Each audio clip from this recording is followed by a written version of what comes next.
sandals and shorts, and surf, and scuba, and sand, and sailing, and soccer. San Diego, California.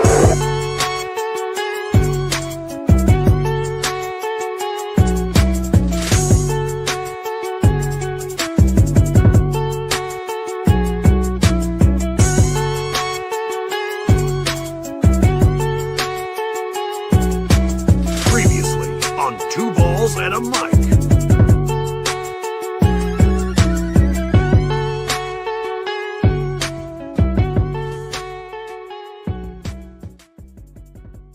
Season's greetings and welcome to Two Balls and a Micomania 273. As I literally got off the airplane minutes ago from Las Vegas, where I witnessed the showcase of the Immortals along with Abe. Where were you? Too busy covering San Diego Punto Football and soccer here in San Diego because San Diego Wave put in their best performance of all time, maybe 4-1 victory against Louisville in an away match. I don't know. That was a hot take. We'll see what everybody thinks. But on the other side of things, guess what? San Diego FC got their ass whooped by Charlotte. Worst matching clubs history. Worst matching club. First matching club. First matching club. First matching club. First matching club. First matching club. First matching club. First matching club. First matching club. First match.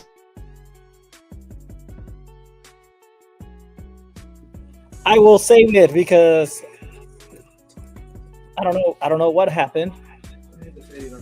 Yeah, technical difficulties, but of course we do. They see you moving the whole thing. I think so.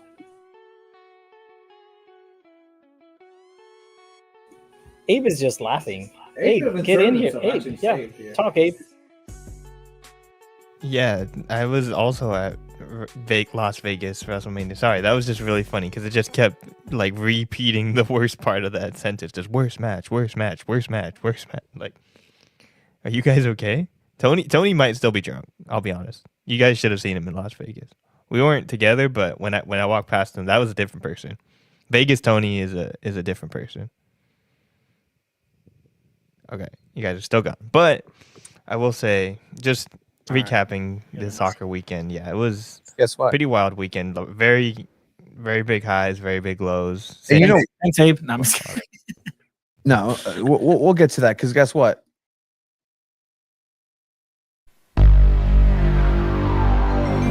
Sandals and shorts.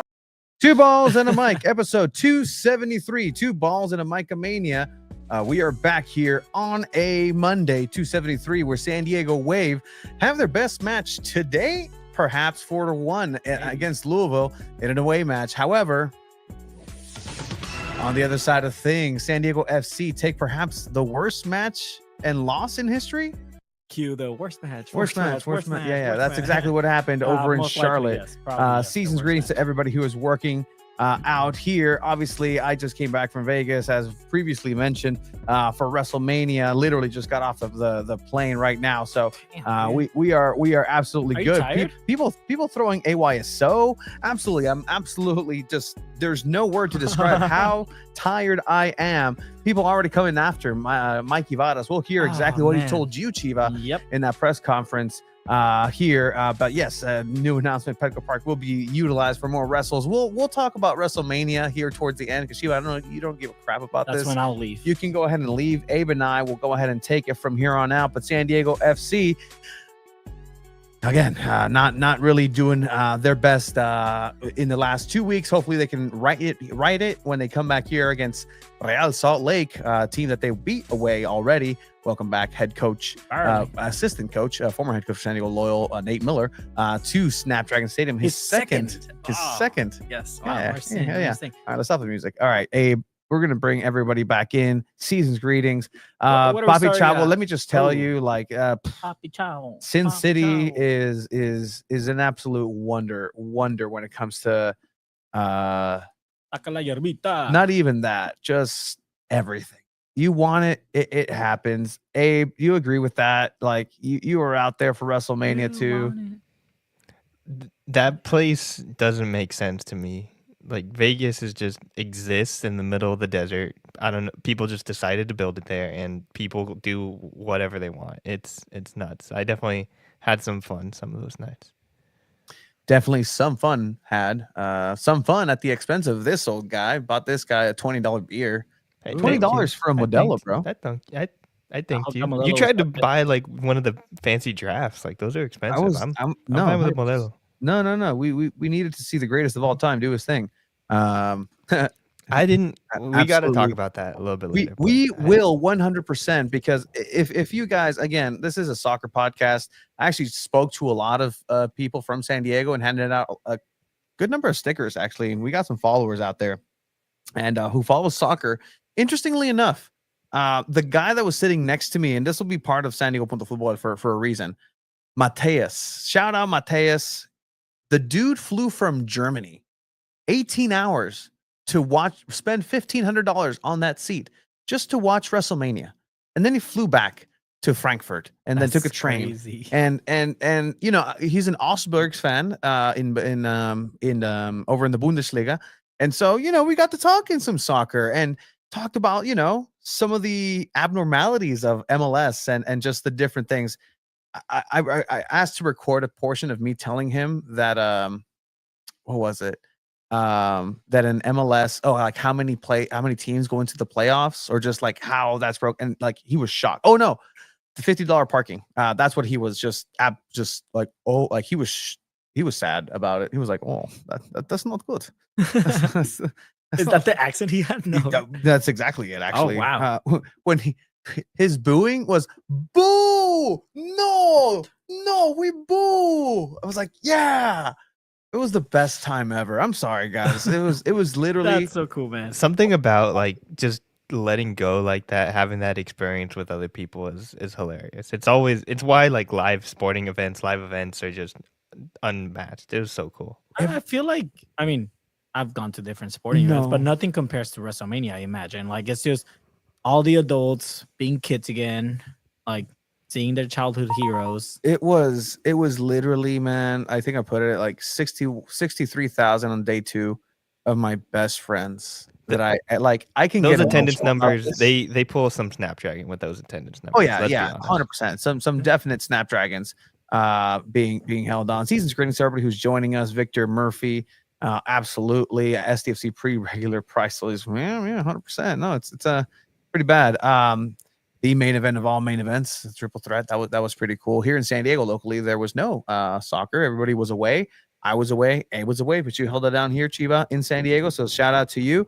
The Soccers were also away, but guess what? Oh, Couldn't hit get me it up, done. dude. I got you. Could I not- got you, Jeremy. Could not get it done.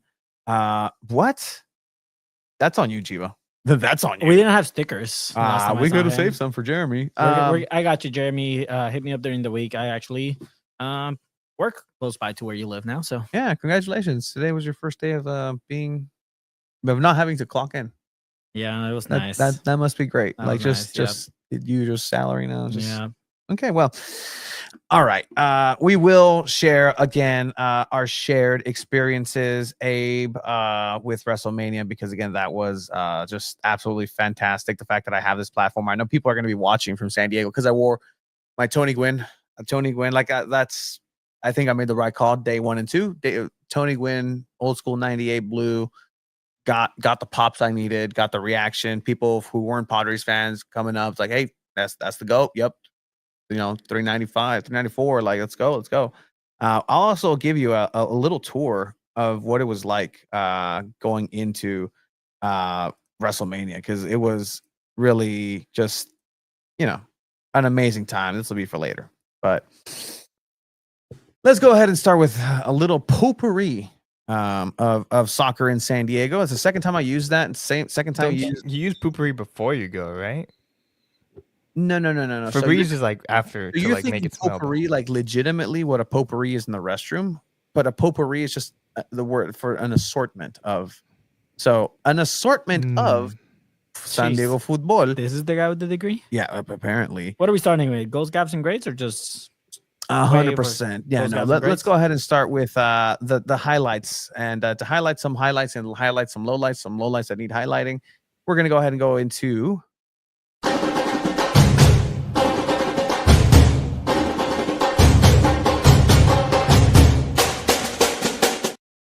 Season's greetings, goals, gaffs, and greats. This is where we go ahead and talk about the best goals of the week, the best performances of the week, and some performances that kind of left people desiring a little bit more. Chiva, I know you had sent some of these links here. The one that says wave arriba. Wave, where it says wave, of course. And like then minute 106, I think. Something like that. There you go. look at that. This is going to be the goal of the week.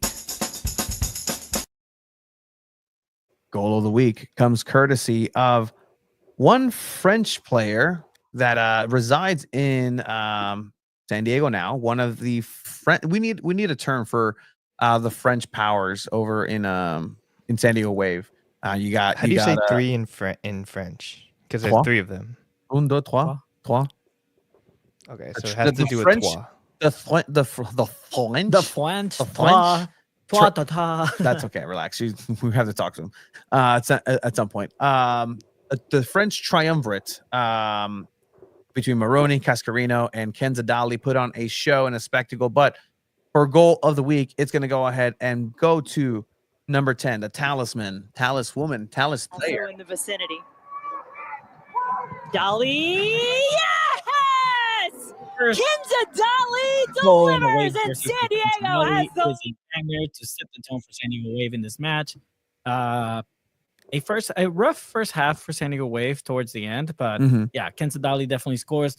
Honorable mention to Melanie Barcena's goal, as she also scored her first of the season. And just, I mean, finally you get to say like, oh, Melanie Barcena scored. Yeah, like that's awesome. But this was just a banger. Just how close to the box the ball is as well. It's like those free kicks are a little difficult. A gaff on its own could be the wall, not jumping. Like that could be a gaff of its own as well. Yeah, look at this. Yeah, not even cool. I was at home. I was like, okay, great goal. Why didn't the wall jump? Like, it's not even like you laid a player behind them just to, they're like, oh, but what if she shot it low? Like, no, like you just didn't jump. You didn't do your job. But at the end of the day, it's a great free kick from. I do like that. The French New Wave. Ooh. That's pretty dope. That's pretty dope. Let's make it happen, Padre McPadre. 100% for real quick. I talked with Kenza Dali in the midweek training, and she had like a lot to just talk about. She's really good in interviews. You guys should go check out that stuff, all that conversation we had, because she talked about like travel and how much it's impacted like her and the other French players, and also just like learning about the NWSL and like new teams and like getting new information. Because like someone asked her like, oh, what do you think of like Racing Louisville? She's like, oh, I just watched all this. Like they just told her about them in like the pre-match training. So she was like, and then she was like, and I'm gonna watch film on the thing. So they're just like learning very little like bits and pieces, and I think that's like helping these French players so much, because there's not just like a preconceived notion about what the NWSL is or stuff. They're just like coming in fresh with all this new information, and then just like very easily seeing this and like using it in these games. And I think you saw that like both Kenza and Delphine Cascarino had like really good games in this match. Yeah, they definitely did. I mean, that's why Kenza just won goal of the week. I mean, Cascarino also got herself 2 goals in this match that we're going to get to after goals, gaffs, and greats. But yeah, Kenza Dali won goal of the week. Abe, let her know next time you see her. I'm not going to do that, but okay. Hey, congratulations. Wow. You just won San Diego Punto Football's goal of the week. All right. We need to make that a thing. Yeah, Like the players need to get like, hey, this is when the comments come together, and like our supporter base helps us out. Like, what do you guys think we should give? Or like, I legitimately want to give something to players. Little rubber ducky, a soccer rubber ducky. Soccer rubber ducky. Abe shook his head and no. No, but he doesn't understand why. You get it, and at the end of the day, as long as we both get it, that's what matters. Sorry, Abe. Overruled. Or Abe could have a better idea. Oh, what's your idea, Abe? Nothing, because we're journalists. We don't give gifts. We don't receive gifts. But that's not us. It's from the people. We're just the conduits. That's just the people. And that you're trying to silence how do you care the people. A little bit about San Diego football. You're trying to silence the people is shocking from you. That's pretty heelish of you. That's pretty bad guy of you. maybe. Oh, All right. Maybe it's professional. I don't know. Let's move on you're to good. our gaff of the week, shall we?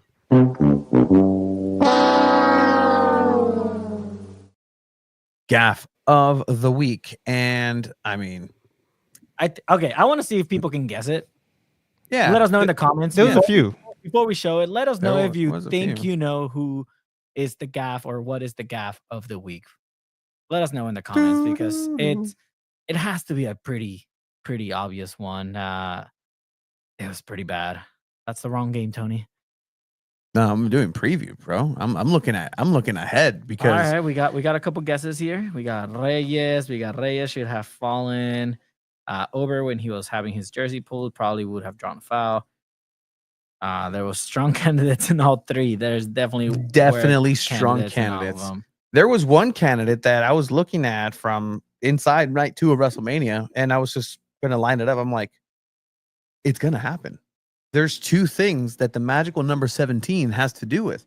The San Diego Sockers are in Chihuahua. Craig Elston is over there, and I couldn't go because of this opportunity, but I should have been there and in order to go ahead and narrate and help boost up the confidence of one San Diego Sockers. And They would have stuck you in Spanish, probably. no, because they have their own Oh. Spanish. No, I was going to be English for sure. Oh my gosh. Okay, yeah. There's also a gaff there too that I kind of In of. Corner Sport Arena yeah. for the San Diego Sockers, that Yeah, entire the ladder to get to the press box there. there's no OSHA. It's literally a that ladder is being very generous actually of what you consider that to be. But all right, let's go ahead and get to this actual gaff because we have to go ahead and talk about it. So in San Diego FC's game against Charlotte FC, Charlotte being a very good team, is going to be difficult. Going down 1-0 already, and then there's a lull in the game where Charlotte's been dominating this whole time. Tim Ream, veteran, comes in for Charlotte, and then right after that, it seems like this is an opportunity for San Diego FC to really start capitalizing because a player goes down. Very important for Charlotte. There were 3 players rotated out of the lineup for Charlotte, not a San Diego FC, which people could point out to and be like, oh, that's why. Nope, Charlotte did the same thing. But then after Tim Ream comes in, he's going to go ahead and do it here. Boom, boom, boom. My guy's out. He's like, man, my quad. That's exactly what actually happened. Camera actually cuts directly to the action. The referee is going to point to the spot and he's going to produce a red card. And San Diego's problems. Andres Reyes already on a yellow card, fighting back, tugging on jerseys, pulling down, getting a straight red. Then goes to VAR, and the ref says, "Oh, actually, it's a penalty.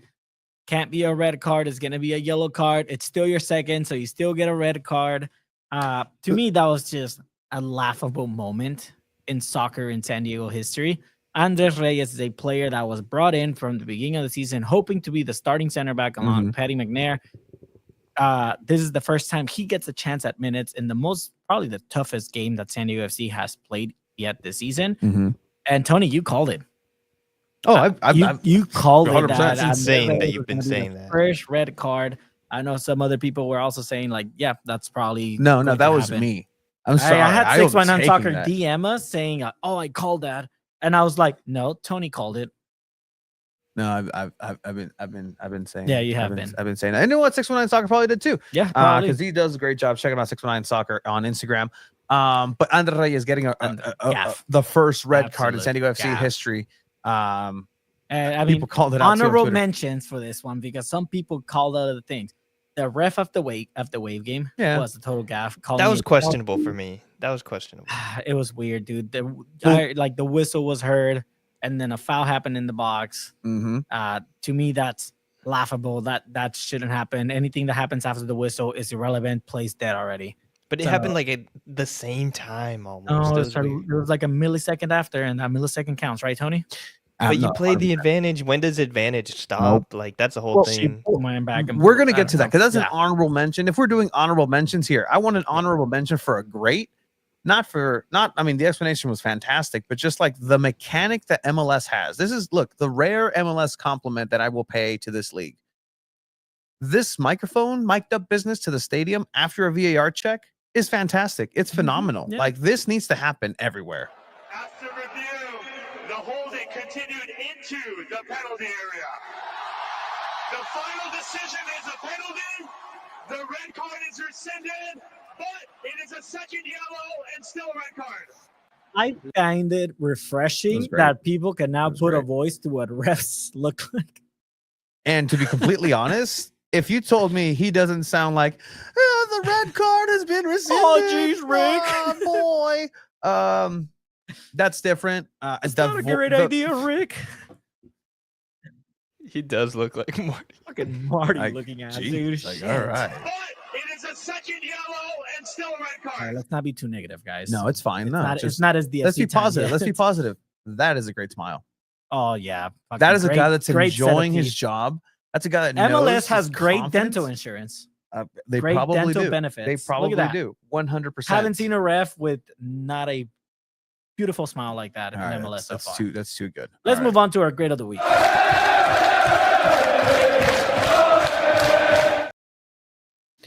All right. Our So- grade of the week. Going back to San Diego Wave.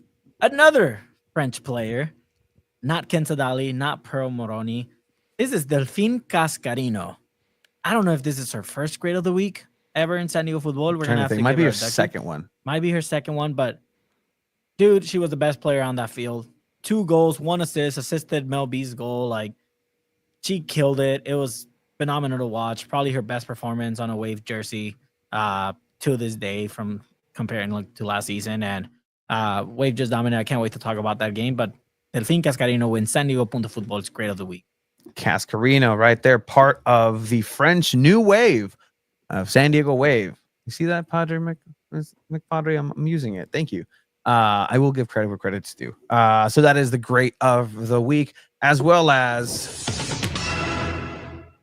got to give a shout out to one San Diego native, Dominic Mysterio, for capturing the Intercontinental Championship at WrestleMania Night 2 against some fantastic opposition in Finn Balor, a Grand Slam champion, against Penta, the most I think he's a Grand Slam champion.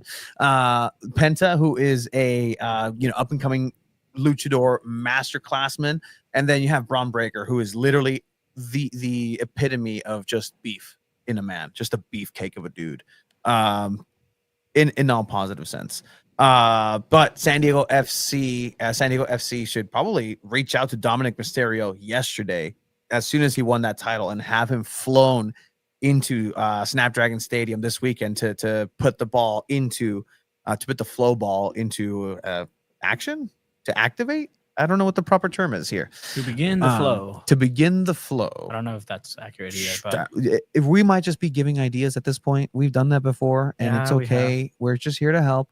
But yeah, no. Shout out to Dominic Mysterio, San Diego Intercontinental before we Championship. transition, I love how you broke some news on X What? about like You didn't break that. Hey, I hey, oh I saw that Hey, somewhere else. I'm sorry, I Abe, but did too. but I did saw too. it first on his X Hey, it's fine. page.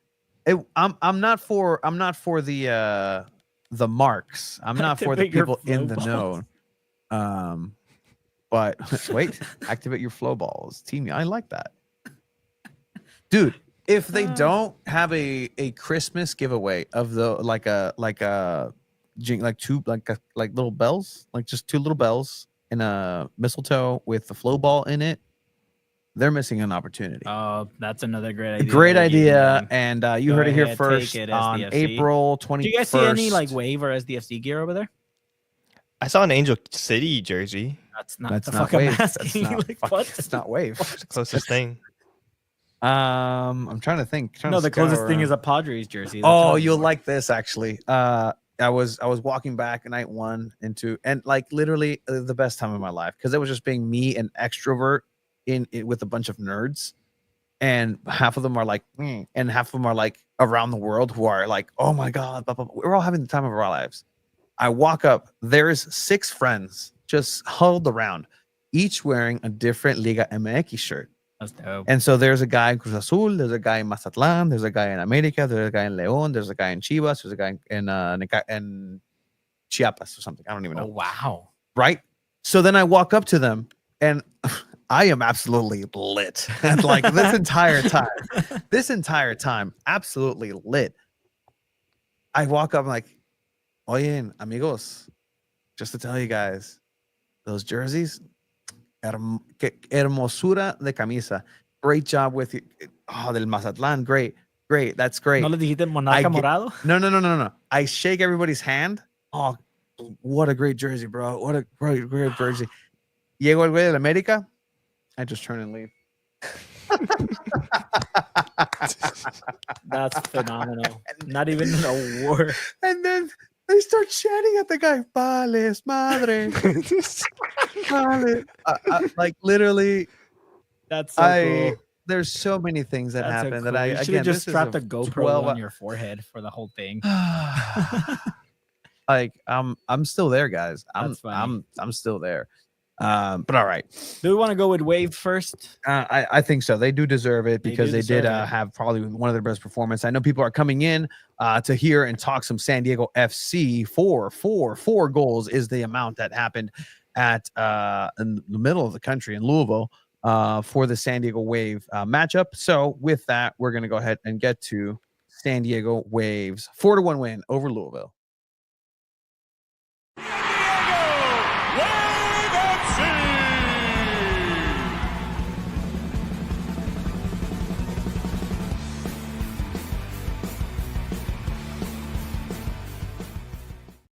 And for those of you that are waiting, don't worry.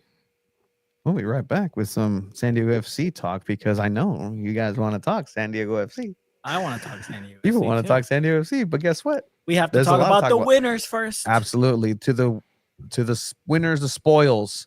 San Diego Wave travel over into Louisville, where midweek talk with Jonas, talk with Kennedy Wesley in a media availability. I'm like, hey, Kennedy, you've been thrown around like a rag doll this whole time. Welcome to the NWSL. You've had to defend Barbara Banda. You've had to defend some of the best players, some of the best play here locally against Kansas City. Are you guys gonna hit a different gear? What's happening? And like her confidence is absolutely fantastic. Like she's one of the, if not the leader, along with Kaylin Sheridan and Savannah McCaskill in a lot of different ways of the San Diego Wave team, this new wave in San Diego. But also Jonas Sandoval, has because we're the only ones that are asking, hey, how about you put a full 90 together? How about let's play a full game, San Diego Wave. Let's see what's possible if you don't just stop at the 60th minute, or you decide to wake up in the second half at the 60th minute when it's already too late. So they go to Louisville. I don't think that's a big ask, Abe. These two teams, similar standings before heading into the match, but ultimately, I think this is where the measuring stick is starting to really just kind of make itself clear. No revenge game for the artist formerly known as Taylor Korniak, now Taylor Flint. But here is San Diego Waves starting lineup. Yeah. So I mean, Jonas got creative with this, right? And he put a lot of trust on some of the younger players, which I asked him after the game. But Kaylin Sheridan, the captain, on goal, Herm Moroney at the left back, Hannah Lundtvik at the right back, and now you start Kennedy Wesley, who is a solidified starter, with Trinity Armstrong at the center back. Last week she played at the right back position, so now she's playing at her most comfortable position, which is the center back position. Abe, I don't know if you saw this, if you got a little surprised that she was starting again. I was definitely surprised, but I did like the move. Trinity Armstrong is a really good defender, and at a certain point, you do kind of have to trust her to take over that center back role. And there were some moments with Krista McNabb, like she gave up a handball in that last match. So I think it's kind of important to like switch some things around in the center back position. And then Trinity Armstrong had a great game, so it was the right decision. And then I mean, McCaskill, Daly at the mid. You have Cascarino, Gia Corley back in the starting lineup. Mel B replaces Maria Sanchez, who is a great player to have on, but hasn't been really performing. So he puts trust on 17-year-old Melanie Barcenas and Adriana Leon at the starting position. Were you guys surprised at all seeing Mel B start over Maria Sanchez? I definitely was, because it's an away match. I would have expected that maybe in San Diego, but to trust the 17-year-old is like a big decision, but she's been on this team for a few years now, and I think you kind of have to trust that experience. So like letting her just go for it, especially against a team that's not as great like Louisville, kind of could help build confidence and then just let her play the same style that she always wants to play. So it's a good move. Yeah, no. So I mean, strong lineup overall from Jonas coming into Racing Louisville, and then the game starts, and San Diego Waves just playing their game again. They're taking the possession. They're creating the most chances. There's this play that hits ricochets off the foot, goes into the handball, and then you get this free kick called, and Kensa just punishes the opposition. They were saying if the handball is questionable, it wasn't intentional. It was a clear handball at the end of the day. So, dude, just how easy Kensa made it look. Yeah, like that was phenomenal. Down, it does help that the Wall decided to betray the entire Louisville city by not jumping. But great shot. There's nothing more a goalkeeper can do in that situation. It's placed correctly. Yes, Abe. In real time, like I rarely feel like a free kick goal is going in, but the goalkeeper was like freaking out while she was setting up the ball. I don't know if you guys watched that part. Like it looked like she was really stressed out. Like she just had a feeling that it was coming in. So maybe like the other team hasn't been working on their set pieces or something, because like it felt like it was going in before she even kicked it. And then this play happens. Like it was a lot of back and forth throughout, but then this play kind of changed everything for the momentum, especially going into halftime. The ref calls a foul, and then Gia Corley fouls a player in the box. Okay. And the ref goes and says, "Oh, wait, VAR wants me to go check this." She gives advantage here. All right. Okay. So let's take this step by step, right? We just saw that. You described that perfectly, Chiva. And then it just takes a while to process. So let's say foul. Advantage given. Advantage given. Turn the audio on. No. Wait a second. Go back. What advantage? I don't even see the ref going like this. I see No, it doesn't give advantage with the hand. Okay. Definite. Play it. Definite foul, guys. Play it. Yeah. Look at her. Whistle's already going to her mouth right there. Okay. Play it again. Whistle's blown. Then not yet. Now it's blown. Abe, she's standing over the player with the whistle in her mouth. Let's the see if we can blown. listen. You can hear it. Sears, Pat Borges filling the pocket, bounces for O'Kane in the box. Damn it. You see how close it was? Pat Borges filling the pocket, bounces for O'Kane in the box. But still, like, I don't know. Like, so, okay. So you're calling in that instance, she's calling for the foul right there. Yeah. Where she's standing. For sure. So one could then surmise that she's not focused on the play developing, right? Could we agree that 100% of her attention is not there? I agree. Yeah, that's what happens usually in advantage plays, but yeah. Okay, cool. So then she makes a call based on to kill the play, to dead ball situation. Beep, here's where the foul is. But in the same whistle, the foul happens. So while the whistle was happening, we're getting very technical. It's where the moment. This is how many months? Like it's very tough. Controversial. It's tough, and I still don't think they get their call right. I mean, even that push from the back, I feel like it's not enough to warrant a penalty. She goes down, and a penalty. First time I think Gia Corley causes a penalty either, right? I don't know if I'm mistaken. But I mean, in my mind, it's crazy how the freak was literally about to happen, and then they're like, "Hey, no, go check VAR because this." So then, this is my issue here, then, because the dead ball situation that's given, you're acknowledging that the play is dead in that spot, in that moment. But let's say that advantage was played and she did the thing with her hand. If that was the case, and then the foul also happens in the box, then the advantage doesn't matter anymore. Now it's a penalty. I agree. Because the game continued on. Yeah, she never indicated with her hand. Like she was dead on calling that foul. Yeah, but if it was a foul on the spot, she would have blown the whistle immediately. But she waited. The whistle. No, she was running towards the foul, like the player. Like, why do you have to run towards it and then call the foul? Like, call it in the second that you saw. Like, clearly that's a foul. Beep. Falta.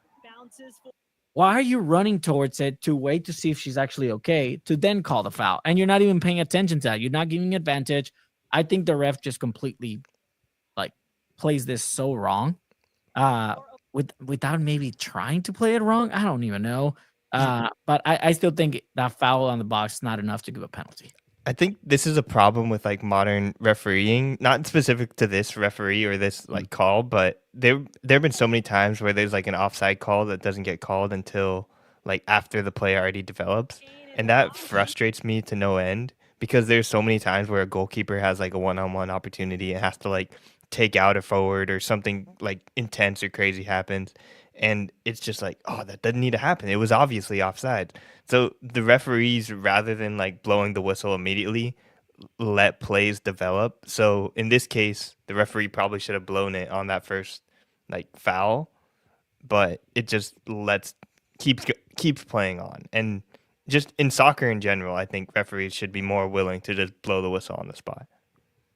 Yeah, no. So I mean, a penalty is given at the end of the day, and Louisville steals it and they score it right before halftime. So that's kind of like a momentum killer, right? How many times have we seen that where one of the San Diego teams gets tied right before going into half?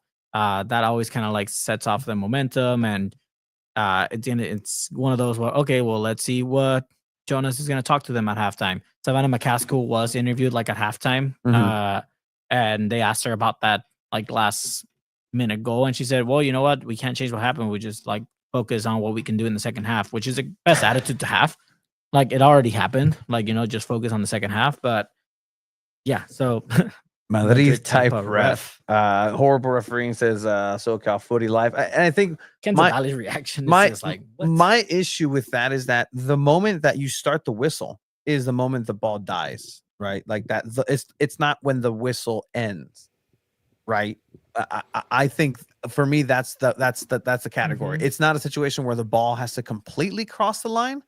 It's a NFL type of thing. If the ball touches the line, if the whistle starts, so if it's a beep, dead ball right there. But because it's an elongated beep, that time frame allows for that foul to fall into the time frame category.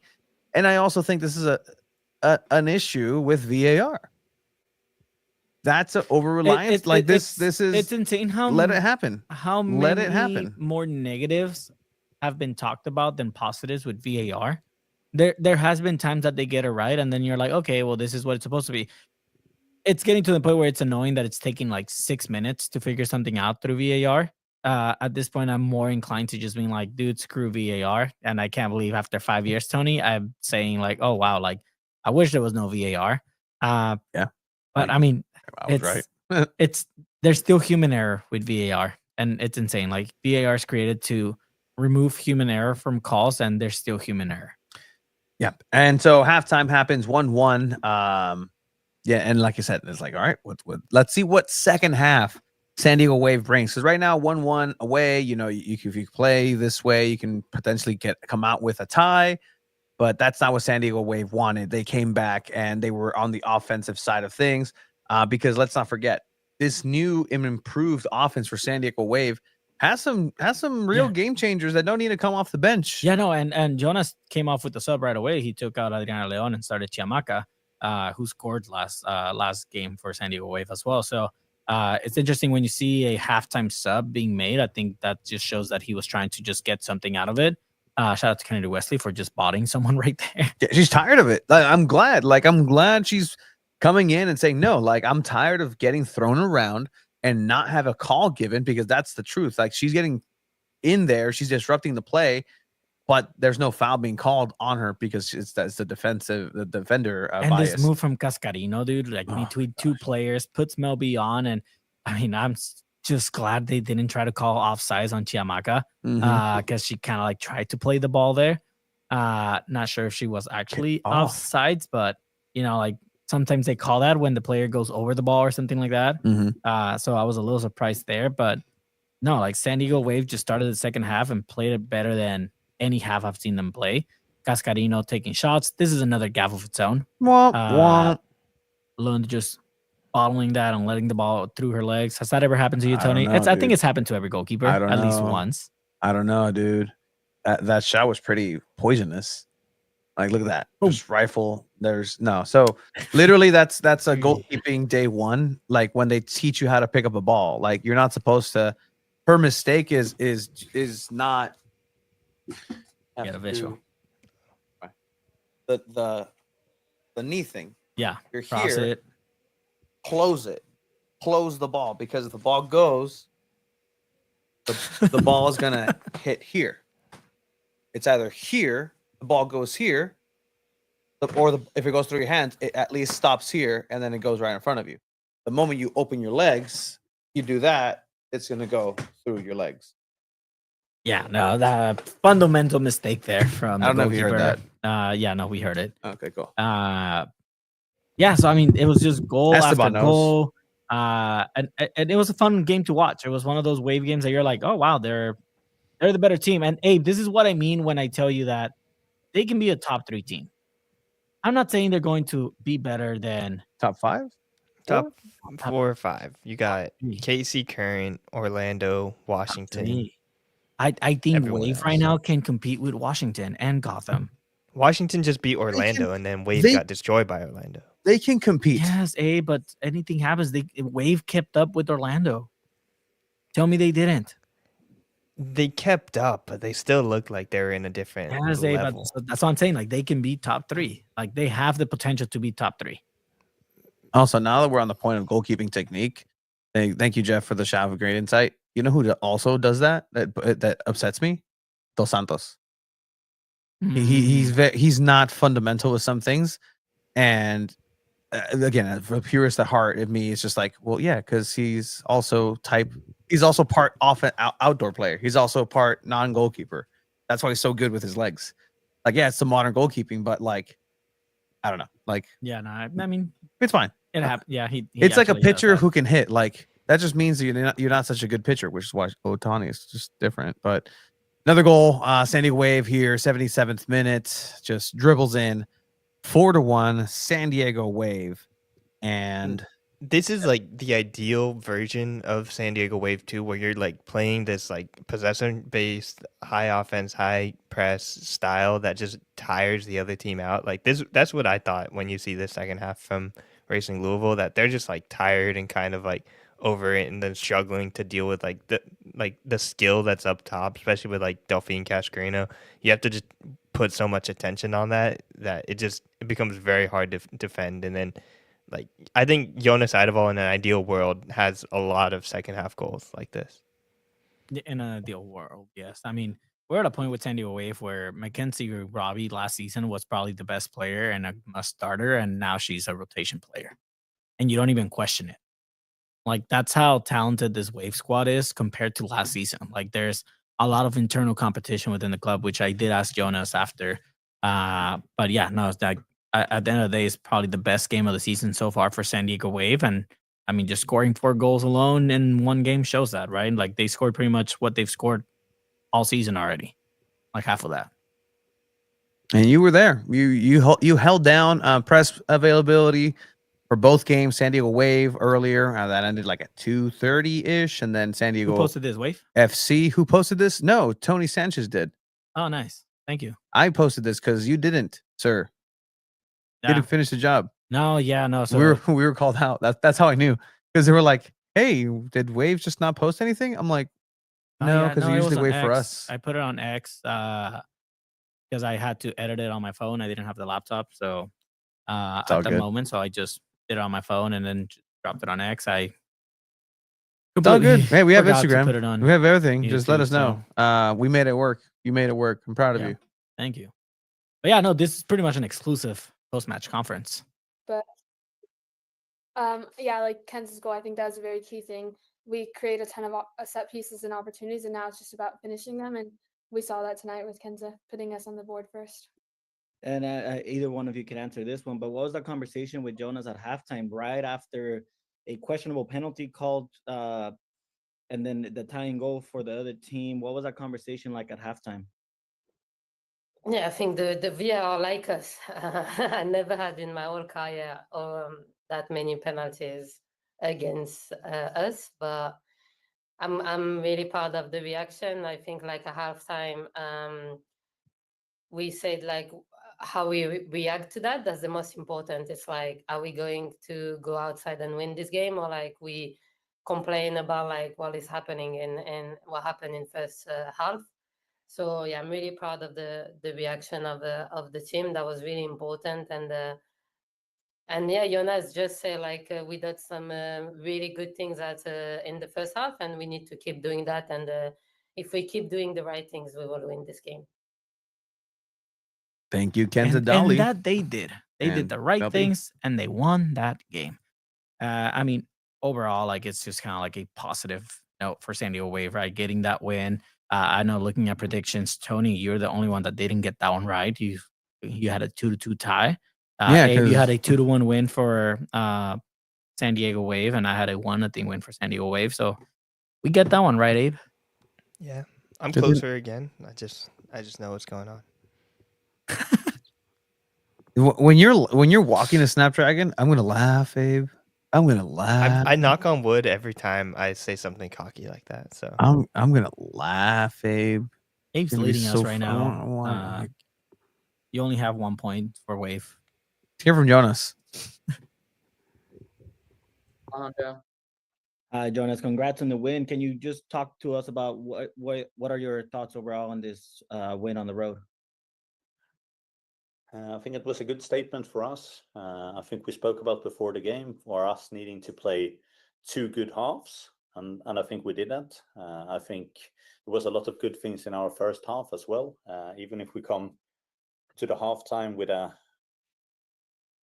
draw, and of course in a mentally tough situation where we concede basically on the last kick of the half,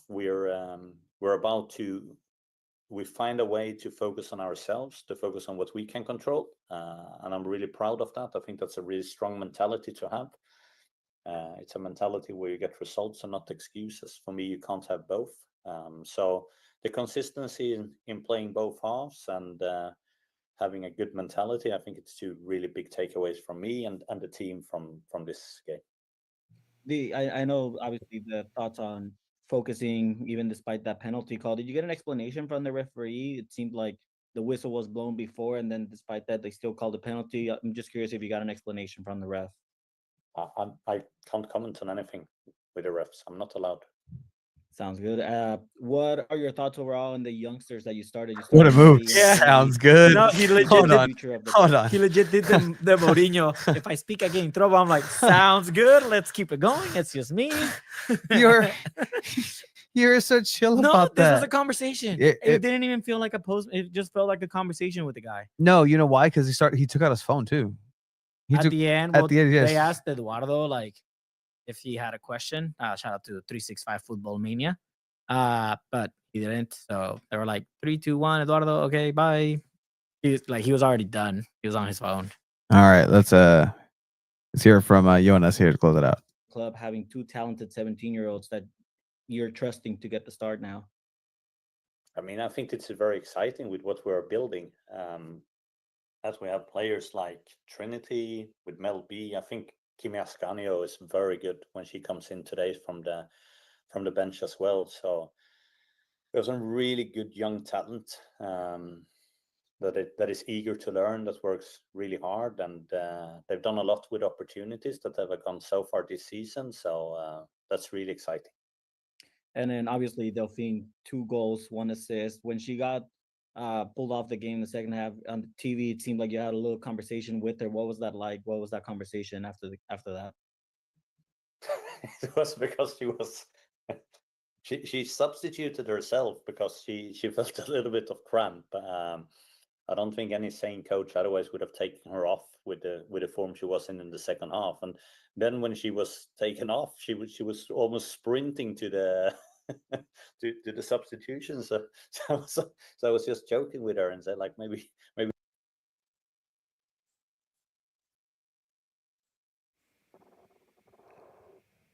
I think you guys took it off. Dang it, that was at the good part too. We got it. Hold on. We're just Chiva's It really was a conversation with you. Yeah. Taken off. She was almost sprinting to the to the substitutions.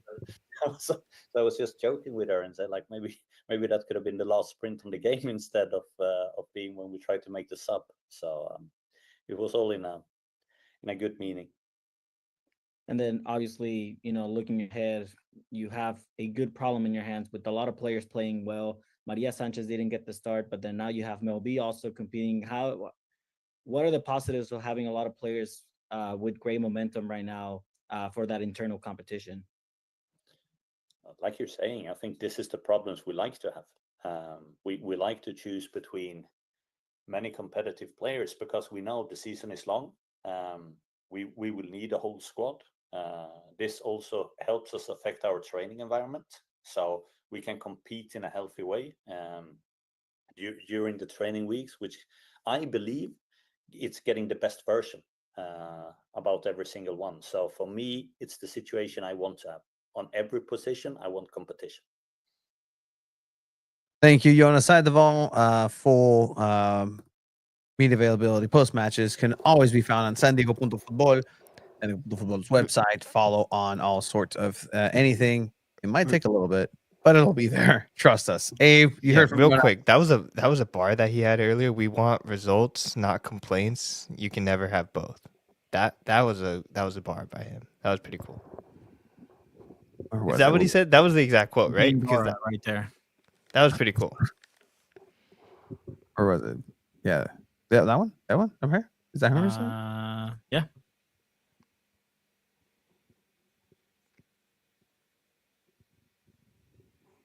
I think you need to put it up. You need a what? It's not on there, Tony. Oh.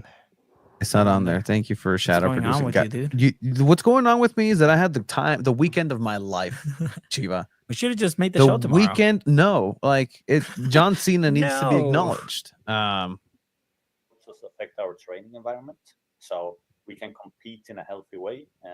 It's not there. No, we get the point, but We got the point. It's cool. They're playing really well, and I think, as Lynn says, they've been like getting better and looking more complete.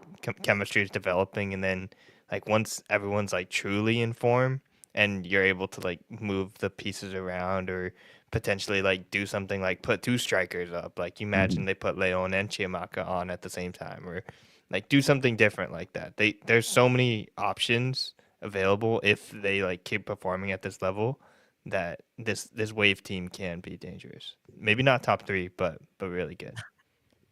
Haters going to hate. But yeah, upcoming for San Diego Wave. They're traveling again this weekend and now to Illinois to face against Chicago Stars. And, there's going to be an interesting match. I don't know if it's going to be a trap game, but Chicago sucks. Like, they're one of the worst teams this season. No, like the team. They're one of the worst. The stadium's not great. The stadium sucks. The club sucks. They're not playing great. I think there's another chance for San Diego Wave to capitalize on that and score a lot of goals if possible. But I think San Diego Wave gets an easy win here. Yeah, I agree. 2-0 win for San Diego Wave. Possibly more. I think Wave finds a way to get scored on. Shadow. The referee from the last game flies over, whistles, and says VAR, interrupting the actual referee, goes to VAR and says, "Oh, there was a penalty in the other game. Give him a penalty now." That's fine. I'll agree with you guys. I'm in a positive wave. Said 2-0. 2-0. I'll say one. It's hard to say 1-0. Yeah, it's hard to say 1-0. No one said 2-0. I think 2-1. Okay. 2-1. 2-1. Yeah. No, I mean, I think it's hard for San Diego Wave to go in to this weekend with the momentum they have after scoring 4 goals to lose against Chicago. Anything can happen. We've seen anything happening in the NWSL. Orlando lost this weekend as well. So anything is possible in soccer and in the NWSL. But yeah, hey, Esteban with me, 3-1 win. Listen, top 3 over on Instagram. Actually, the comments don't flow through each other. I agree with Chiva. They could be top 3, like you said at the start of the season. You did say that at the start of the season. It's Zinks 42, who also said, "I can't wait till Tony, Chiva, and Abe get to do the flow ball in September." probably for Mexican heritage. Is that why you're saying that? But that would never happen. The day No, the el day juego es contra Cholos, ¿no? the Es day that 16. happens. Oh, the 16th. The Yeah. day that happens. I don't know. Like hell must have frozen over. I was gonna use that one. I was thinking that in my head, but Yeah. yeah, that's never gonna happen from me. Never gonna happen. From a I don't know. Abe, you're the only pure one. Only because I mean, for me, I'm in a weird side of things. Like I'm a little bit of everything. A mí me vale madre todo. You know Like, what I don't they even know should do what- with the flow ball? I just thought of this in my head. They gotta like put the flow ball down and have like the dragon from Dragon Ball like pop up on the screen and just ask like, "What is your?" You know, I don't know what I didn't watch Dragon Ball that much, but I know he like comes out and asks like, "What's your wish?" You know, and then like everyone's got deseo terrícola. Yeah. My dumbass would drop the ball. Shenron. Yeah, that's why you're not holding it. The goalkeeper is. What? But all right. That is what's coming up for San Diego Wave. They get an away victory 4-1. Very impressive. They go to Chicago. They continue the Midwest tour before coming back home in a while, actually. But they will be here in a while. Crocodile. They said later Gator to San Diego. They'll be here very, very soon. But that is what we have for San Diego Wave. Anything else, Abe? Nope. Cool. Chiba, anything else? Wave. That Cool. covered it. We have media availability this Wednesday. Wednesday coming up. So that's going to be something that everybody can kind of look forward to. Some sound And Friday. and Friday virtual press conference because they are away. So just be in the know. Follow San Diego Punto Futbol. Follow the podcast. Follow the Two Balls and a Mic show. Follow everything's happening because there is very interesting things going to start happening, including the hats. The hats are actually going to be placed back on Cantina, San Diego Punto Futbol /Cantina. If you want to go ahead and get one of the San Diego Punto Futbol hats, that is definitely. Thank you for everybody who's already purchased the hats. The pre-orders have gone out very well. We actually had to tell you guys to slow down for a couple of colors, but thank you for everybody who has contributed to that. So that is San Diego Punto Futbol /Cantina, where you can go ahead and find these fantastic looking hats. We'll put up the thing graphic here in a bit. But with that, that has been San Diego Wave.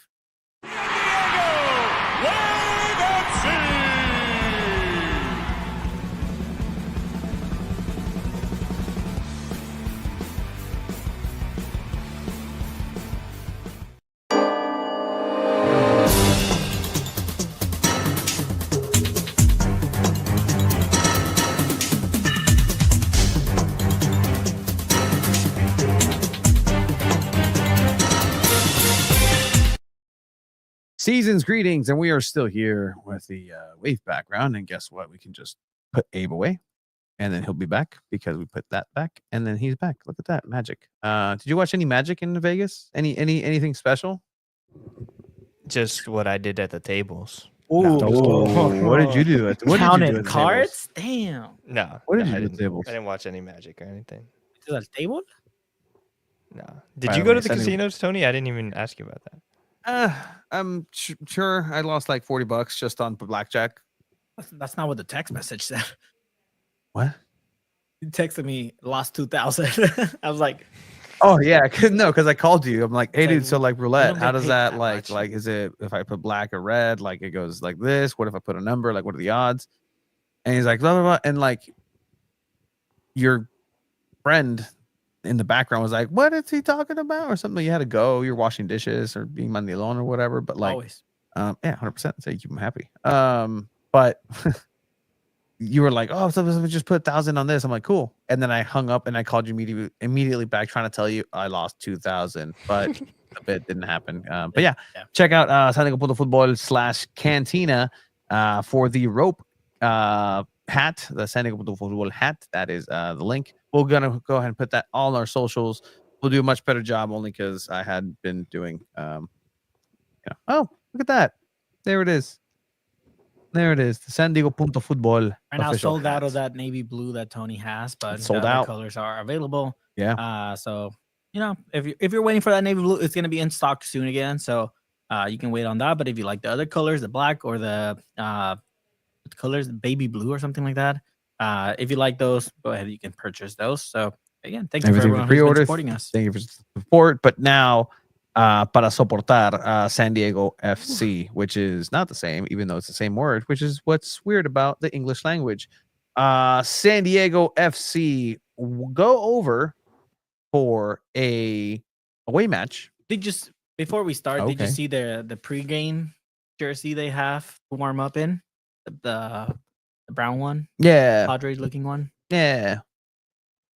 Cool. Padres. Cool. Se parecen a los Padres. Hey, look, Yeah. it ticked the box for some people. It scratched an itch, and I'm very happy for those of you who are content with the training kit. That's all. I can be happy for people. I am very happy for people that are very happy with that, and I know a lot of people that are very happy with that. So happiness all around, being positive, the power of positivity. New day. All right. So is that what Eric said? That jersey sold out in one day. So yeah. So I mean, okay, you have the starting lineup for San Diego FC. I wrote about it on my blog that the lineup's gonna be pretty similar. I thought Milan Iloski may have done enough to get in the starting spot. That didn't happen. It was Tomas Angel who got the starting spot up top. But everything looks so different. Like you still had CJ Dos Santos on goal. You had Jasper Lopez at the right back position. And then it looked really, really weird. You had Andres Reyes getting his debut, Patty McNair, and then you had Chris McVeigh playing at the left back position. We saw him at Coachella playing at the full back position because some players were injured. So he's not new to that position. And then you have Alvarado getting the start, Balakari playing in the midfield, Yepe, the captain, always going to be a starter. And to me, this was weird. This is arguably the biggest game of your season so far, like the toughest game against the toughest opponent you faced so far. And you're going to start Alvarado and Balakari, who hasn't been playing that well the last two games and maybe should have been subbed off, or not started in this one. But you don't start Luca de la Torre, who's been a very solid player for you. You don't start Godoy, who's arguably your second best player in the team right now. But to me, it just tripped me out how Mikey Varas just, out of all games, decides to change things up on this one against Charlotte, who's a very good team. You have Saha in the starting lineup for them. You have Pep Biel, who's probably the early MVP shout out for MLS. So it was just weird to me. I get Tomas Angel, he scored on the last game. Give him his flowers, start him there, that's fine. But to not start Godoy or Luca de la Torre in that midfield, I even understand starting Andres Reyes. Fine, I get it. You're trying something new. But to not start Godoy and Luca de la Torre, that was a head scratcher. I look at this lineup, and the thing that sticks out, look, Balakari is a midfielder who is playing in the false nine. Yeah, he's a midfielder, sure. Alvarado is serviceable. He's going to be serviceable in this league and in this team 100%. You go up into Tomas Angel, they're trying to make him a 9 and make him worth the jersey on the back of his jersey. Okay, that's the position you're supposed to be. I mean, he told us midweek that they believe in him. They believe in him, and he believes in him, and everybody believes in Joe Henry, but that's not the point. Tomas Angel is a lot to be desired, but for this game, you get the pass because of what ended up happening with Andres Reyes. But even until that moment, there wasn't a lot of anything being created in this matchup. But the thing that I look at in this lineup is Chris McVeigh, the left back. That move right there, when your best defender has been Chris McVeigh at a center back, when he's been showing you, and what we've been hearing from Mikey Vadas is that if you play at an elite level, he's going to go ahead and start you. So why hinder and risk a below average performance for what Chris McVeigh's shown you by putting him where he's not successful? So is that telling me that that's how bad Negri is right now? How out of form he is? Because he did get absolutely torched against Colorado, for sure. And we've been knowing that Bombino is also kind of coming back up on the mend. You don't have that trust in Neil Pilcher. You have Andres Reyes available. You have Hamadi Diop, who's played pretty well. Who ended up happening to come in and actually saved it too. Had a goal save. It almost looked like when they were on offense, Lofelson was pushing up a little bit more, and he turned into a 3 center back line. Which again, I'm all for changing things up. I'm all for rotating players, and I'm all for getting creative, but not against a team like fucking Charlotte, man. Like Charlotte is literally, if not the best team in the Eastern Conference right now. The thing I would say to like answer all these questions is, to me, this says a lot about how the team's gonna react to playing on the East Coast and playing teams in the Eastern Conference, because in reality, like these games, these points aren't technically as important as the games are in the Western Conference. And coming off of like an away match already in Colorado, you're gonna have like some switches with like rotation wise. So if you're gonna like do it, I understand kind of doing it in this game, in a game that's already gonna be really tough. I think it did feel like a little bit of the half of the towel was thrown in before the game even started, because Anibal Godoy and Luca de la Torre like need to start in like all these games. If they want to win, they need Godoy and Luca de la Torre right now. I agree. And I mean, part of me also thought after the game, or when I saw this lineup, saying maybe Mikey Varas, yes, he believes his team is that good, that they're a good team. But like you said, maybe he already thought, okay, maybe we're not going to beat Charlotte in Charlotte, and let me just kind of rotate everything. And if we lose, then that's kind of like the safety net. It's like, well, I mean, it was a rotated squad. Like these points aren't as important, like you said, Abe, which is an excellent point. But still, to me, you have to make a statement against the best of the best in the league. Like you're telling me, like, if you're gonna face Inter Miami in Miami, you're gonna rotate the squad? Fuck no, you gotta play your best fucking players. And it was disappointing to not see Mikey Varas do this. We'll see what Mikey Varas has to say about this after in the post match, which again, you held it down for the city of San Diego, Chiva, not just for us, but for the city of San Diego, doing soccer coverage here this weekend. But yes, one more thing. I did see this note from Tom Krasovic that this is one of like 2 MLS teams that play on turf, so that definitely could have been a factor. I know that Tyler Heap said it's not as big of a deal because in Denmark with Nordsjælland, they play on turf as well, and they just have to like water it down a lot to make it like playable. But that definitely could have been a factor, like especially with older players like Godoy and maybe De La Torre, like they maybe just didn't want to play on turf or knew that it wouldn't be as good for them. And if that's the reason, that's bullshit. You play on fucking whatever you need to play on. Like, I'm sorry. You play at Snapdragon. Grow up. You're a fucking professional player.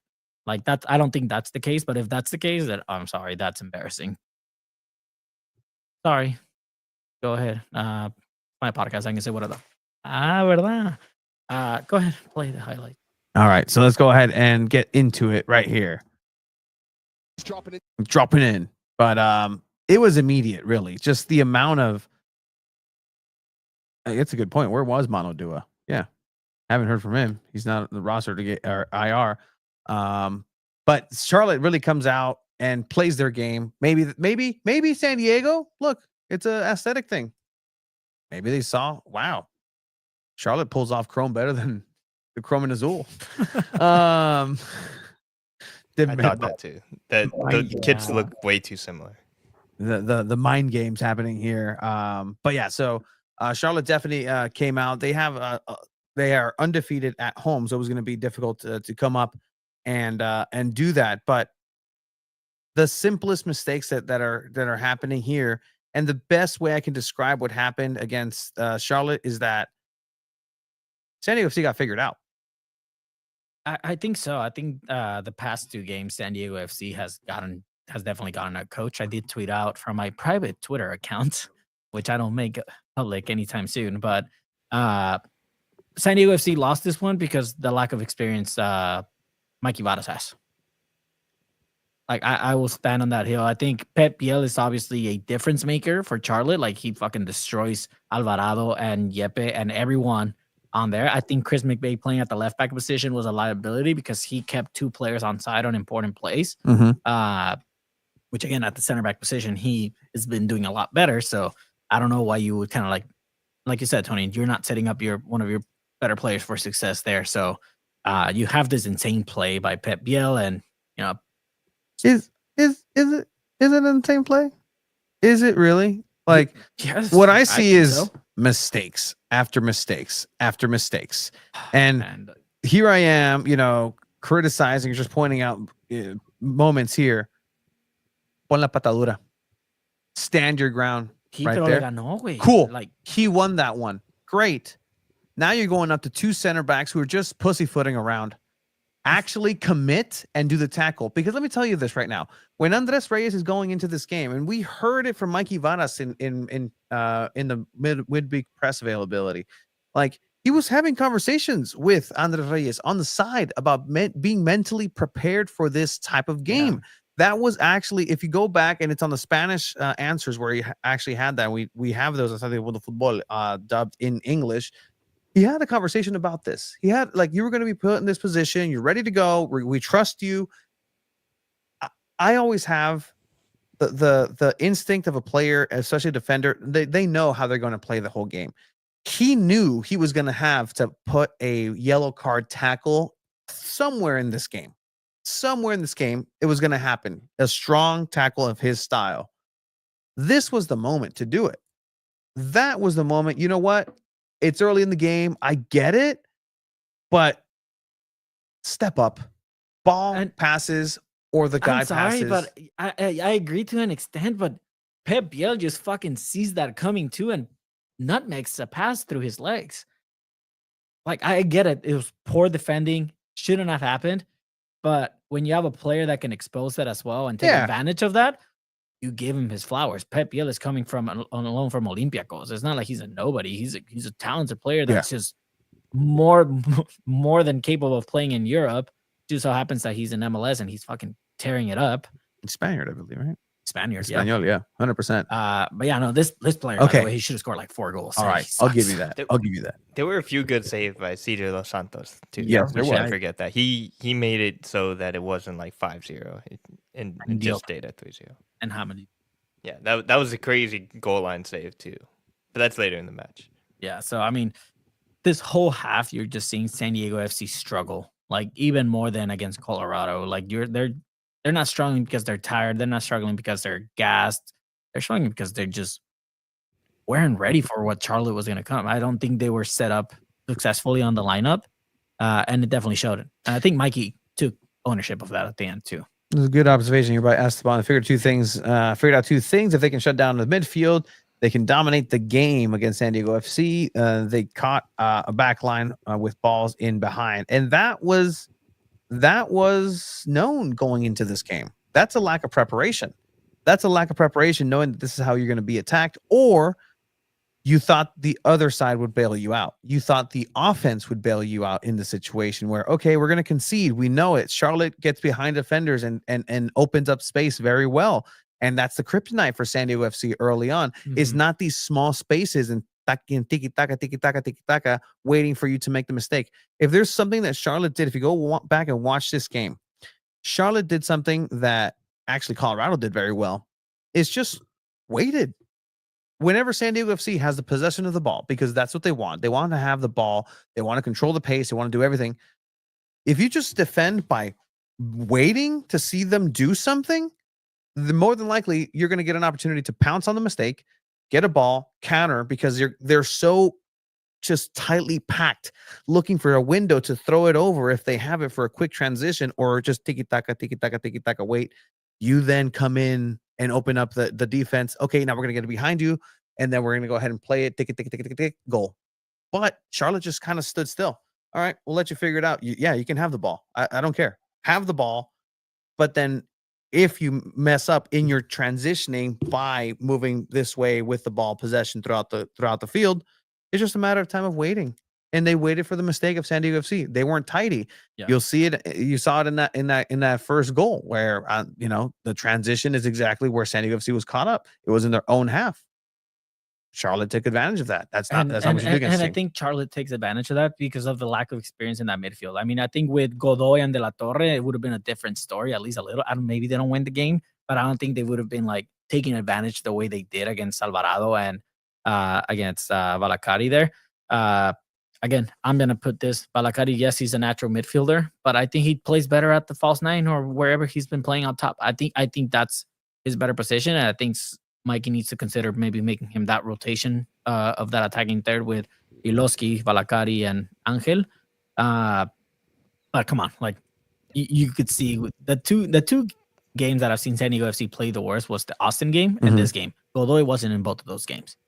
Yeah, that's what 6% soccer. Austin did the exact same thing to them too. So to different players. And too. it's funny because I mentioned it in the That's a Chroma system Azul podcast. Check out Chroma Azul podcast, the Spanish only podcast. That's Yes, there available for is. San Diego FC.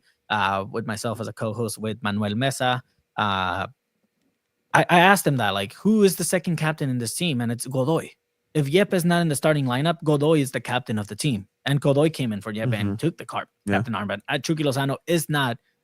No, he's probably ranked. I ranked him 5th of captains from the team. He's not a leader. He's a player. He's a leader on the field playing, but he's not a leader talking to the players like Godoy is or Yepe is or even Patty McNair or Chris McVeigh. So, and that's why I think it's so important for Godoy to be in every game possible. If he's 100% match fit, play him. Yeah, one more thing while we're like talking about roster construction, San Diego FC acquired Oscar Verhoeven from San Jose Earthquakes, who's a fullback, and it's just a very interesting press release that I don't think you see often from like coaches or like GMs. But like there was a specific quote that he said we're pleased to welcome Oscar to San Diego and continue to add competition to our group. He is a high potential fullback and strong competitor that we believe will benefit from being in our environment as he continues to develop. Specifically, like add competition to our group. That's not something that you see from like the GM. They'll just highlight what's good about the player and say we're pleased to add him to the team. But specifically saying that word competition says to me that like at fullback they don't know what's happening. Like that spot is open. Like they can go anywhere with that. Like Loffelson's probably going to play, but anything else, like they're still looking for something there. He's a right back, right? I believe so, but most fullbacks, some fullbacks can play anywhere, and then Loffelson might even be able to play on the left. Yeah. So with this, actually, now that you mentioned, and we'll get back to the 3-0 because we were only at 1-0 actually for the highlights. We actually heard Chiva and I from a very, very, very good source that there's potential for this signing to eventually be, a light version of like an Alphonso Davies type of story. Not necessarily the caliber of player, but just like this is somebody who you may be seeing in Europe in a couple of years. And so the investment of this player now is something that is that's again in the same cloth of what they're going to be doing, going out for 18-year-olds, going out for young players who need that time, and they're going to throw them. Lucas Bombino, started and has had a couple moments in there as well. Ian Pilcher, they're not afraid to throw the kids out there. So be very, very much on the lookout for Oscar Verhoeven. So he's probably going to be featured here sooner rather than later. But all right, guys, that's exciting. So I mean, going back to the game, right? Like again, you kind of go back and forth, and then you have that one play from Andres Reyes that kind of kills the game for you. He was already on a yellow card, and like he does a reckless foul. It's never good when a very consequential play doesn't get caught on the main camera, because that just tells me that the camera people weren't ready, because usually the other team would probably stop that. The defense would probably stop such a counterattack. A good play, a good counter transition play by Charlotte for sure. The speed what they do excellently. So fourth stop. So it'll be ends early as Adjaman gets away at the other end of the field. And he's hauled down. Is he the referee? He's going to point to the spot and he's going to produce a red card. And San Diego's problems are now mounting. And at this point, like just seeing Andres Reyes, like his whole body language throughout the game, he didn't seem to me like a player that's fully bought into the system, despite what Mike Ibarra said. It seems to me, and how I've seen him practice at training, like I don't think he's completely bought in and doesn't take it as seriously. I don't know. That's just my opinion. Bought in's not the right term. I don't think bought in is the right term. That's really strong. Yeah, I wouldn't say that. I wouldn't say that's body. No, I think it's a language thing, Abe. I think I know what you mean. He doesn't look comfortable melding. It's a round piece on a square peg, right? He's not going to be that player that McVay is in terms of when he's on the ball, he's going to make that choice of left, right. No, he's a defender first. He's a defender first where McVay, with the ball, he's always going to look to make that smart play. This Andre Reyes is that. I think I likened him to Sergio Ramos for that same reason. That yeah, he's good with the ball. He'll be fine with it, but he's going to be a bull in a china shop and just be strong defensively, but sometimes have these things that make him an outlier and make him a maverick and make him have, high risk, high reward situations. And this is as high of a risk as you can get and the lowest of rewards that you can possibly yield. But I think that he's not fitting what you're kind of saying right now with no, I'm with saying the I don't think chemistry. he takes this team seriously. That's Okay. what I'm saying. Okay. Like I don't like questioning players' like belief and taking things seriously. Like this is their job. Like this is their livelihood. I don't believe like there's very like rare times where like star players maybe will like have these like type of reactions, but like strong language like that. I don't. He's coming back from injury too. Like it's been a while, so it's like gonna be tough. He's gonna have some rust. I don't think Andres Reyes still could have a like important role on this team. So how do you fix that? So what makes you say that? Like now I want to explore this. I gave you an out because I thought you meant something, but I also see that's what I see. Mhm. He's not ready for this team. This team is already going in a direction chemistry wise. This team is hitting a stride, and then you try to just shoehorn somebody who you've paid this amount of money for that people are asking, where is he? Where is he?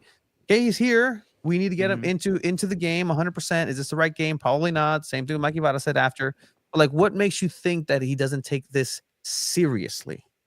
I don't know. Is he laughing at the people, joking? No, Like, is he like, I don't understand. It just seems to me like, I mean, he's laughing about this, and I get it at the moment. Like you're laughing at how unbelievable. Like you just got a red card. Like it probably shouldn't be.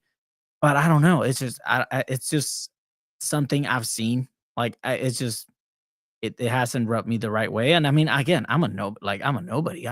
Doesn't matter. It's just an opinion. But that's just how I feel. Like I feel like the backline has looked 10 times better without him there.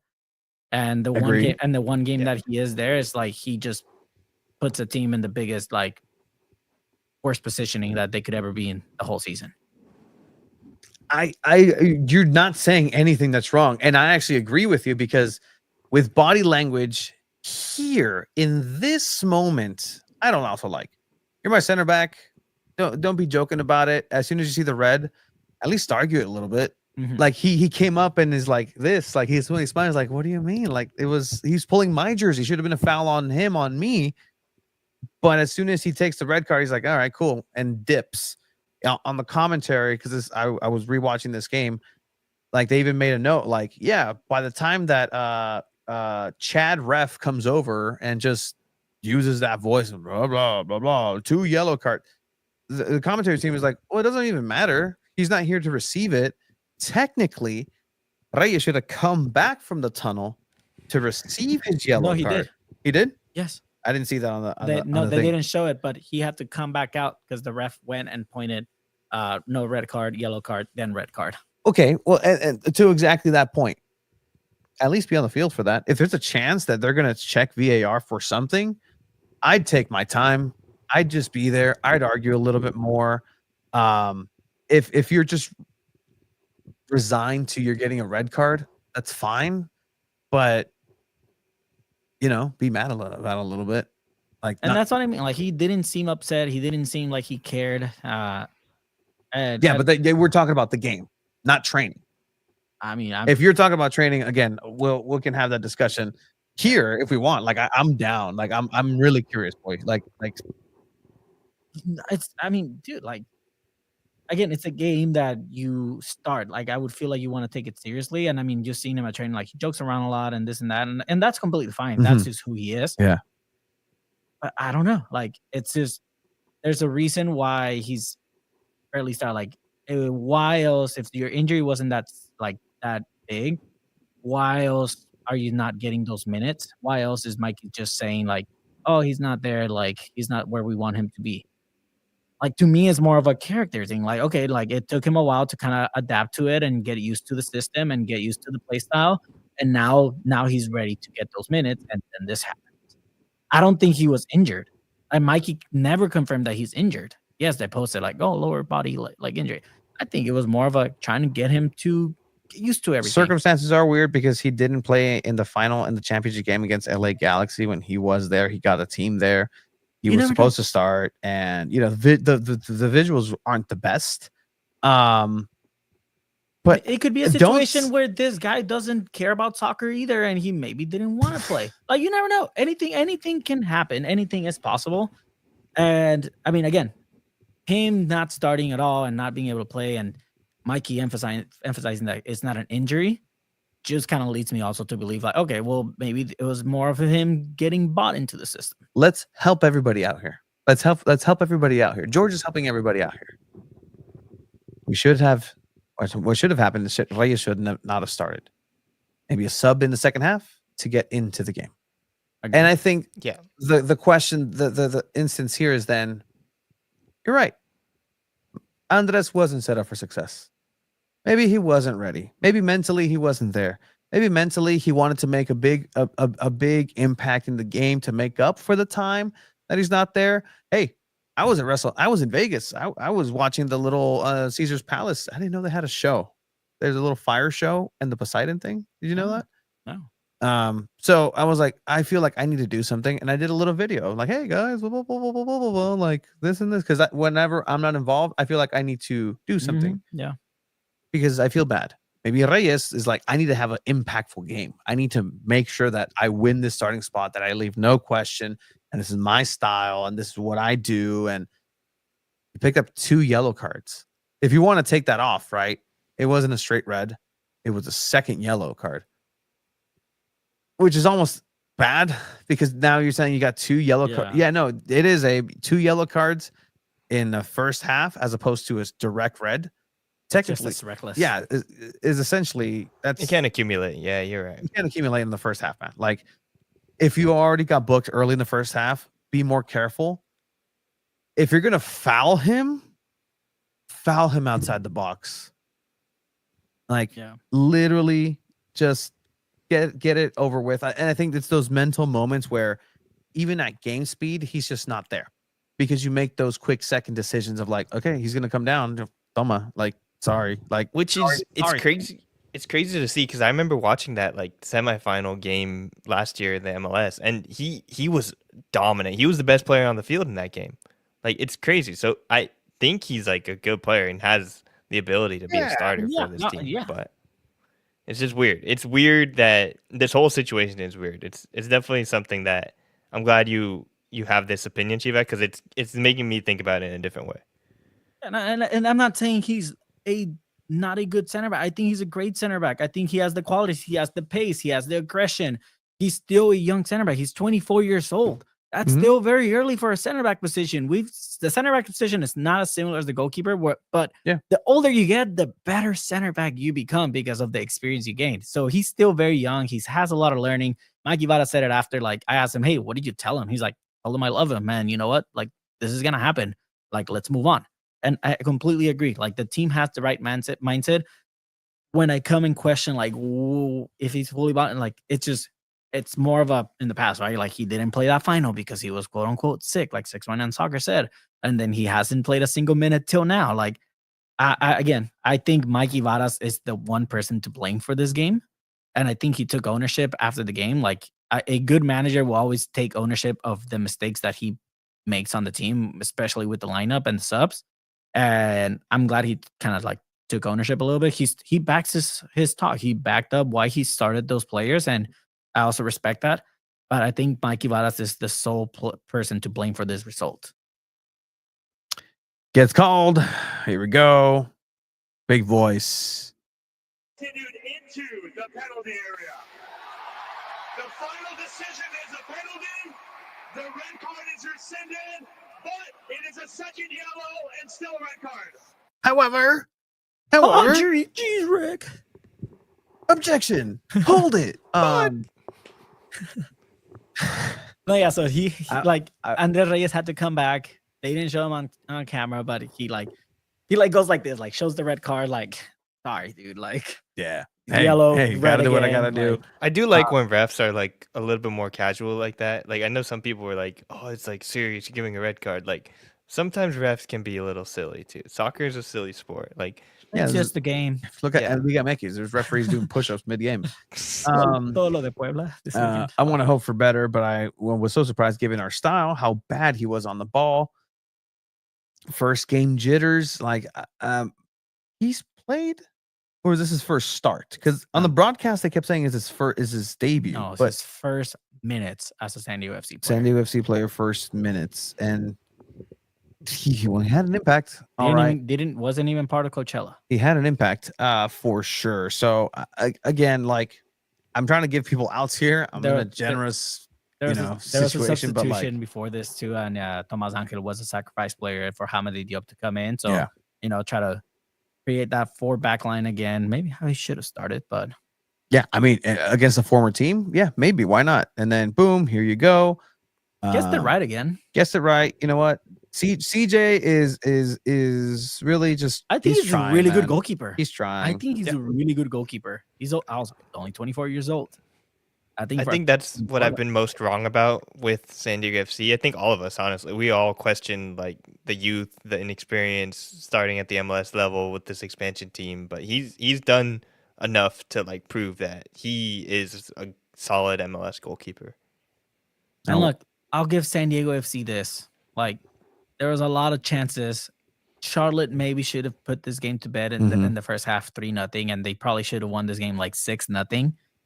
San Diego FC tried to keep up with the player down the whole second half, and we'll talk about it as we go through it. But Charlotte is also a very good soccer team. Yeah, 100%, and they put some plays together against CJ, doing great to avoid a 3-0 before the first half ends, and that's exactly what they were doing. Like, despite the red card, take the red card aside, take the 1-0 aside.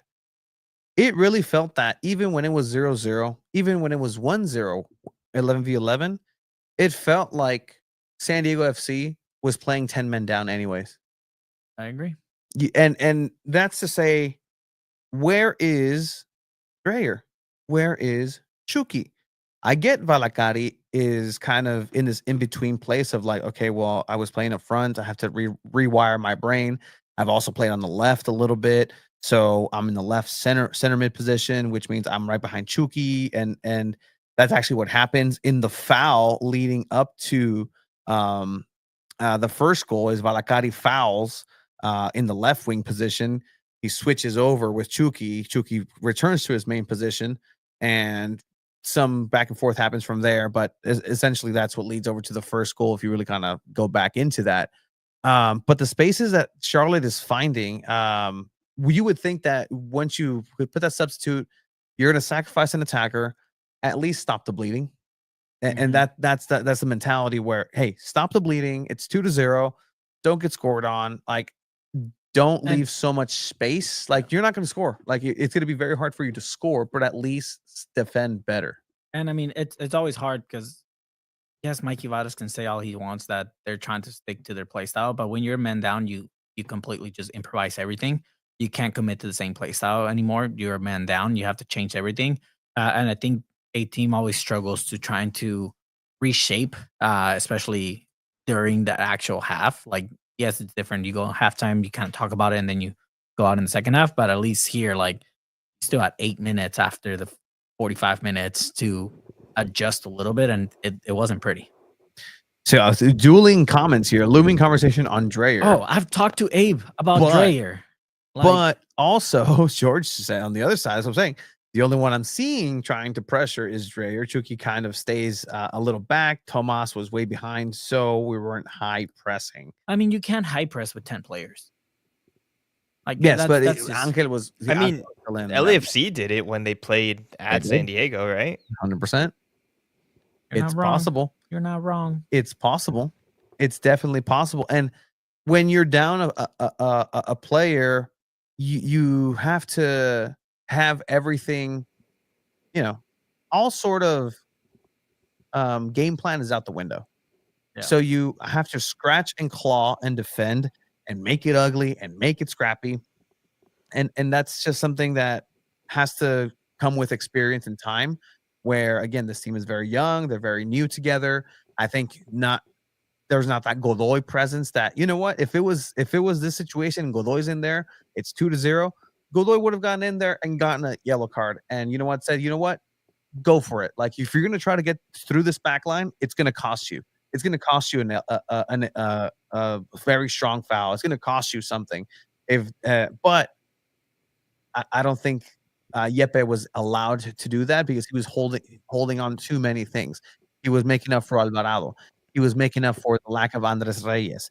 He's already one of the players that's played every single minute, got taken out for Godoy. So that's some, or at least one of the highest minutes. So all these things kind of made this perfect storm for San Diego FC to really have the worst showing that they've had. And this is me being considerate of me being a man down. But when there's a man down, you have to do everything to stop the bleeding. And what's happening is not that, because of the spaces that are happening in defense. Everybody should be tracking back at this moment and look at the only space available is a space that Charlotte kind of takes to get into credit what they're doing. But there's just so much ball watching. Foul the guy. Don't let him get to there. Don't let him get to there. Don't let him get to that position. Very fortunate for CJ being there, but it just continues. Charlotte doing whatever it is that they like. CJ continuing to be that shield. Wilfred Zaha, he was held back. There was a moment even when Alex Mighton came in where he started to defend Wilfred Zaha strongly as well. But yeah, everything just goes back to Pep Biel. Like, I mean, gets this, boom, back heel, finds the space. Like, Pep Biel is literally that guy. Like, he has a really good chance of winning MVP this season. Like, he's so good on the ball. Like, it was really fun to watch. Yeah, it's not often you see a back heel inside the box. That was cool. Yeah, so that was, again, chances after chances for keep Charlotte. Pressing. And look, Charlotte in the second half looked like, hey, there's going to be a goal. It's just a matter of us wanting to find it. Great space here. Boom, an opportunity. But Hanadi Diop comes in, and you know what? I'm telling you, dude. Take it. Number 11. I don't know his freaking name, but he sucks. He should have scored like 4 goals this game. Yeah, he should have actually. Like, it was really bad. Again, Chris McVeigh didn't have the best performance. I think he was kind of shaken up. Not set up for success. Left back, and then having the transition. Like, you already come with this mindset, or like, okay, I'm gonna be left back. Oh shoot, I'm a center back again. Boom, boom, boom. Have to change everything up. To use a Mexican expression, jugar hasta que te parte la madre. No, partete la madre, 100%. And that's not what I saw from the defending of San Diego FC. And then a set piece. The chances of San Diego FC, which I will mention that they had a lot of set pieces. It was difficult to get one of them into a dangerous spot, but they've been pretty good at set pieces in general. I wonder then what the offensive side of the ball would have meant for Andres Reyes as well. Say, hey, maybe you're defending as a liability. Maybe you're kind of coming into it, but he's also, serviceable on set pieces as well. Yeah. You lose that. Now Charlotte gets on the other side of things. You have to defend a set piece. And then, a great goal. Tiro centro. A shot cross. And just a peinadita. Yeah, and that seals it. I mean, and it's still like San Diego to keep it at 3-0 still kind of like speaks a lot about the Brazilians, right? But it was just it's not a great game. And again, like you mentioned, it was a good point, and I don't think a lot of people saw it that way. It's like these games against Eastern teams on paper, on the tables, on points, not the biggest things to worry about. Yes, it'd be nice to compete against some of the best and like keep up with them. But again, like, you're not dropping points against a team that's going to catch up to you on the table. Like, the goal at the end of the day is to make playoffs. And again, let's not forget, we all said it at the beginning of the season. If San Diego FC somehow make playoffs, that's a successful season already for their first season ever. Yeah, good on them. I mean, at this point, they kind of established themselves early as a top team in the Western Conference, and now it's kind of like people are figuring them out. It's going to be a process. It's still a very long season, but this is kind of like that first time where you see, oh, well, maybe SDFC isn't that good. Again, not the strongest lineup to back that up. So it'll be interesting to see when they play a good team with their strongest lineup and see what happens. Much like with the NWSL and San Diego Wave, and what's happening over there, you're starting to see the tiers just start to form. San Diego FC started elite, like no question, elite. Now everything's kind of coming back to earth. What's typical of a expansion team, what you would expect. What? I don't know. I feel like a crackling. Oh, okay. What you would expect from San Diego FC and an expansion team, the excuses, which whenever I use the word excuses, isn't necessarily a negative connotation. It's context. Excuses equals context for me, at least. The context of, hey, travel time, the chemistry that's being built. I need to make sure that at the end of the season where it matters most, this team peaks with the players that I want in form. Andres Reyes is probably on that list and is probably in the plans to be the starting center back at the end of the season for sure. I think Chris McVeigh has been playing above what was expected of him. Actually working with soccer wise, Tom Bogert and his team, they actually had us help him out with a depth chart that is going to be used just for all MLS teams. We have the responsibility. I don't know if you knew that. Yeah. To help out clean it up for San Diego FC. And so McVeigh was actually put as a rotation player, sometimes sees minutes. And I'm like, no, like bump him up, because he deserves that starting position. And I put Andres Reyes actually below that, and they had Andres Reyes as really good starter lock. So okay, let's bring him down. It can get to that. It can get to that. But as of now, I agree with you. Like McVeigh is the center back that starts, and Andres Reyes can't play next week. So all these first in the club, this is the first worst game. It had to happen. Yeah, it had to happen. It's going to happen, and at the end of the day, Maki Barra says it best on the thing. Like, they're still a very good soccer team. Like, it's not like after these past 2 weeks, like, oh man, there you go, worst team in MLS. Like, no, that's not a thing. Like, this San Diego FC team is still special. They still have talented players. They can still keep up with some of the other teams in the MLS. And I mean, again, against Charlotte with Godoy and Luca de la Torre and maybe someone else on top, like, it's a different story. Or not Andres Reyes at the starting lineup as his first game ever. Maybe they lose 2-1, or maybe they get on the score sheet. Maybe they surprise. Mm-hmm. Brandon saying the minute that Luca and Maiton came in, they started to find more spaces forward. Luca has to play as many minutes as possible. Alvarado is great late game stamina sub. 100%. Which again, what was the game plan? And I think if we are able to go to the meet availability this week, which email just came in, I didn't see. There'll be time, and if we're able to do Thursday, I think that'd be a good question for Mikey Vadas as far as like, hey, upon review, what is the construction of the lineup this week differ from the weeks past, other than, hey, you're at home. But did you learn anything from that match as for moving forward? It could just be a fitness thing. Hey, Negri wasn't match fit. He couldn't start a 90. Otherwise, I would have started him from the get-go. Or look, Andres Reyes has been, lining it up at training. He's really just kind of, made it difficult for me to keep having him on the bench. Okay, that's I can definitely take that. But then you have Alex Maiton there, who, hey, like Brandon said, he's been stellar when he comes in. He's been having a different wrinkle for San Diego FC. So is that something that you're going to go ahead and want to go ahead and do? You had Chucky Lozano playing a little bit in the midfield, in the middle of the forward almost as a false nine when in the second half, when obviously the red cards messes with your formation. So you move him over into the middle. You kind of get to try it out there, and that's the benefit of having that red card, 10 men, you get to kind of play around with the lineup. Like, hey, Chucky, I need you to play in the middle. I need you to kind of he's drift done in that there, and before he's done it with before. Mexico and for So other teams. is that something that happens? Hey, Chucky, I need you in the middle, center, false nine, and then throw Mighton over on the side.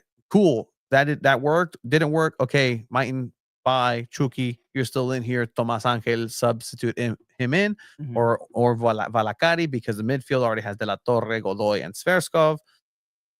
It's hard for me to believe that like Andres Reyes earned the starting spot because he's been killing it. But like Mikey Varas has expressed himself that you have to make an impact on the game to earn a starting spot. You have to play at a good to elite level on the game to earn a starting spot. And I mean, for him to just throw Andres Reyes out there like that, I think it was a little reckless on Mikey's end. And I think he knows that as well. I think he understands that. So again, it's the lack of experience on the coaching side too. Let's not forget this is Mikey Vada's first head coaching full-time position. Yeah, it is. Abe? No, I think you guys covered it all, but just like I said earlier, Eastern Conference. I think we can expect this going forward, especially away matches. Like at home, maybe they're going to be putting their best foot forward, and they haven't even lost at home too. They haven't. It's still technically early in the season. There's like 30-something games plus Leagues Cup. There's going to be a lot of games. There's probably going to be another game like this where they have like a B-side lineup. So it's just you can't have a red card in your first match. It's tough. We'll get. I believe he'll be better. 100%. I also believe that he'll find his pathway here. Don't take that away, sir. Because I was going to refer to it right now. I wonder by Esteban. I wonder if our lineups will look. What our lineups will look like in Leagues Cup. Will we play our B team? Will we try and compete with our starting lineup? And that's where I kind of want to take that point that you just made, Abe, of like the B squad. Who's the B squad? I don't know who the B squad we don't is. know who we don't know who the A squad is. I think we have a good idea of who the A squad is up until if you go from top to bottom. Once you get to the defense, like you're just kind of like, okay, who's the A squad on defense? And I think if you ask Mikey Vadas that, he's gonna tell you that there's no A team or B team. Like that's why he answers that in the post match. Like we want to have as many players be available and play at a level that they can just be a starter, which is a very difficult thing to do. So. Again, but that's the thing. I think Abe hit it on the coffin. Like it's an Eastern side team. Not giving excuses, giving context. When is he supposed to figure out who the B team is? With 3 Coachella Valley Invitational preseason games? No, he has to kind of figure this out in the season. And so these are the tough conversations that a inaugural team has to go ahead and take into consideration. You're gonna have to find your B squad. It's not like you have an MLS Next team either, because you're deciding to go with this right to dream thing, and you're already having to resort into that well already with Milan Lilowski.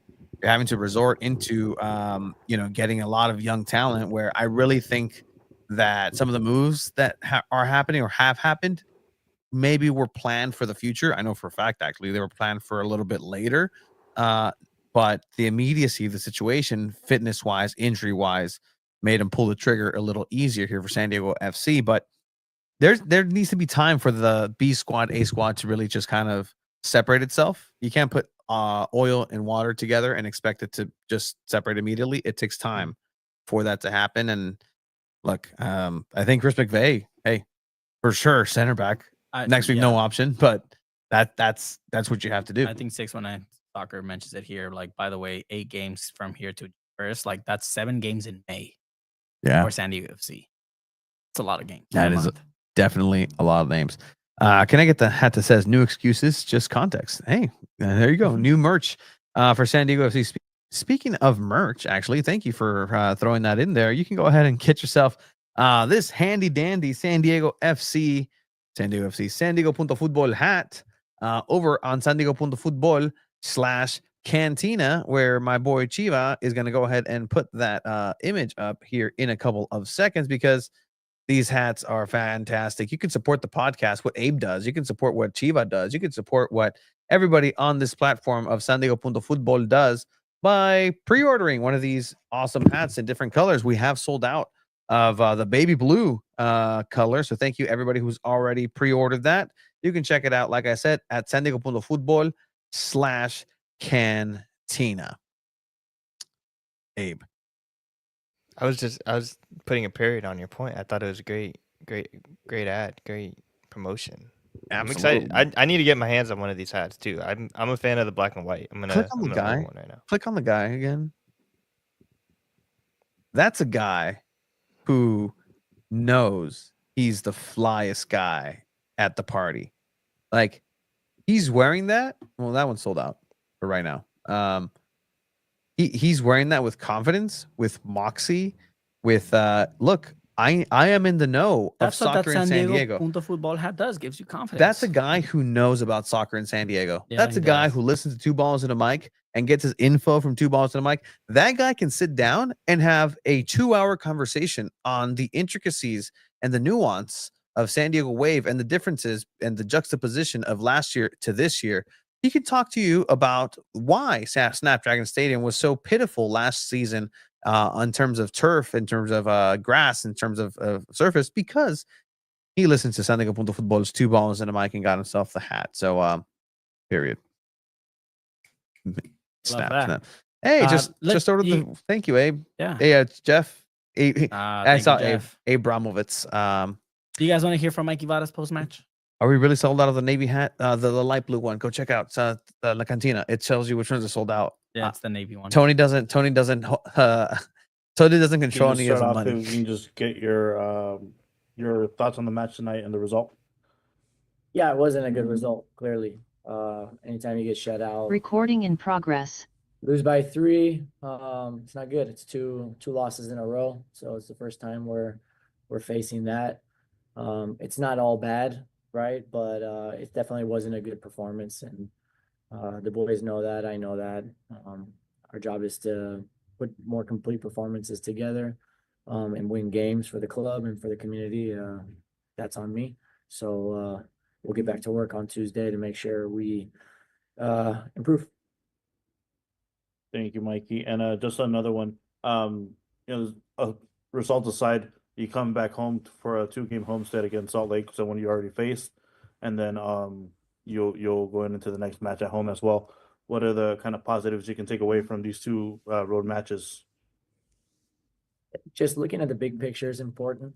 We're an expansion team who has started really well, but we said from the beginning we're going to have ups and downs. We're going to have good moments. We're going to have bad moments, and we had 2 losses in a row. We get two games at home on the swing, and we got to remember we're a good team. We're a good team who's lost 2 games in a row, and that's that. So we'll get back to work, and this is just a short-term hiccup, and you got to take the good with the bad. Thank you. And we'll go to questions from Alejandro. All right. So right there, he did positivity. His Piojo Herrera imitation. No, pues hay que seguir trabajando. No, pues hay que trabajar. No, pues a seguir chambeando. No, pues hay que chambear. A seguir trabajando. 100%. And so those pretty positive questions, like, hey, building. And then Alejandro, the journalist, makes an appearance, putting the fire to Jonas Sandoval early in the day. Abraham and Tony in WrestleMania right now, in the throes of it. Right now, we're getting hyped. Roman Reigns versus CM Punk versus Seth Rollins. Care at all? I did. I was very constructive. All right. So can I be so honest? As soon as I got the couple texts from you, Chiva, I just put my phone on Do Not Disturb. Yeah, no, I get it. It's fine. I love that from you. Yeah, I absolutely love that from you. All right. So positivity, rainbows and sunshine. We're coming in stronger next game, and then Alejandro El Chivo Villaseñor from San Diego Punto Football comes in. Go ahead, Alejandro. Hi, Mikey. Thank you for the time. What led to the decision to the many rotations tonight, especially with Reyes starting and leaving Luca and Godoy out of the midfield and the starting 11?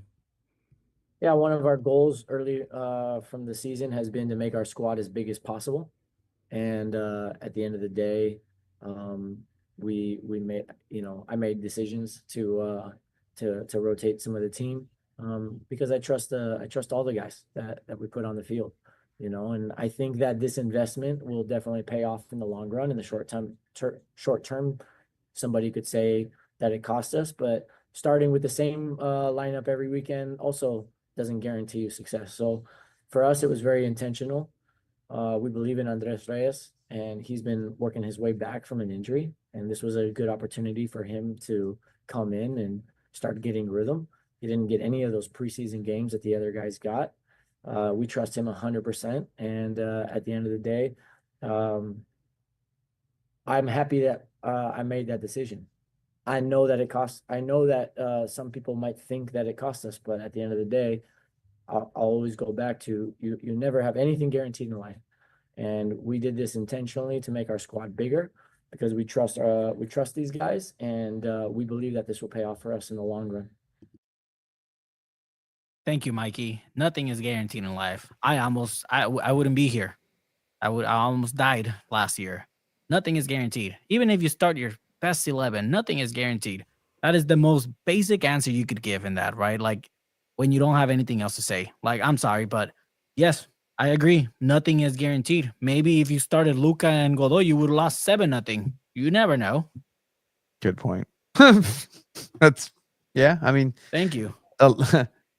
True. Thank you. Yes. I felt like it was a coward's way out of a question. Like no, I mean, if you strongly believe, like, I would have much respected it if he said, well, you know what? It's an opponent that's not really going to impact us on the table. Like, if we lost this game. So we want to rest some players and just, it's a lot of traveling, no excuses, but we want to rest Godoy. He's 35 years old and he needs to rest sometimes.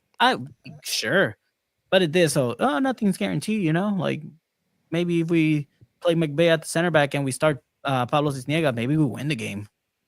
Nothing. You never know. Maybe if I would have actually gotten De Bruyne, this game would have been 8-0 plus us. No, I think the point of him saying like we do need to make this team as big as possible. That's a good point to have. Like it's fair. It's fair to say like we need to have like different players, different looks, different things like this.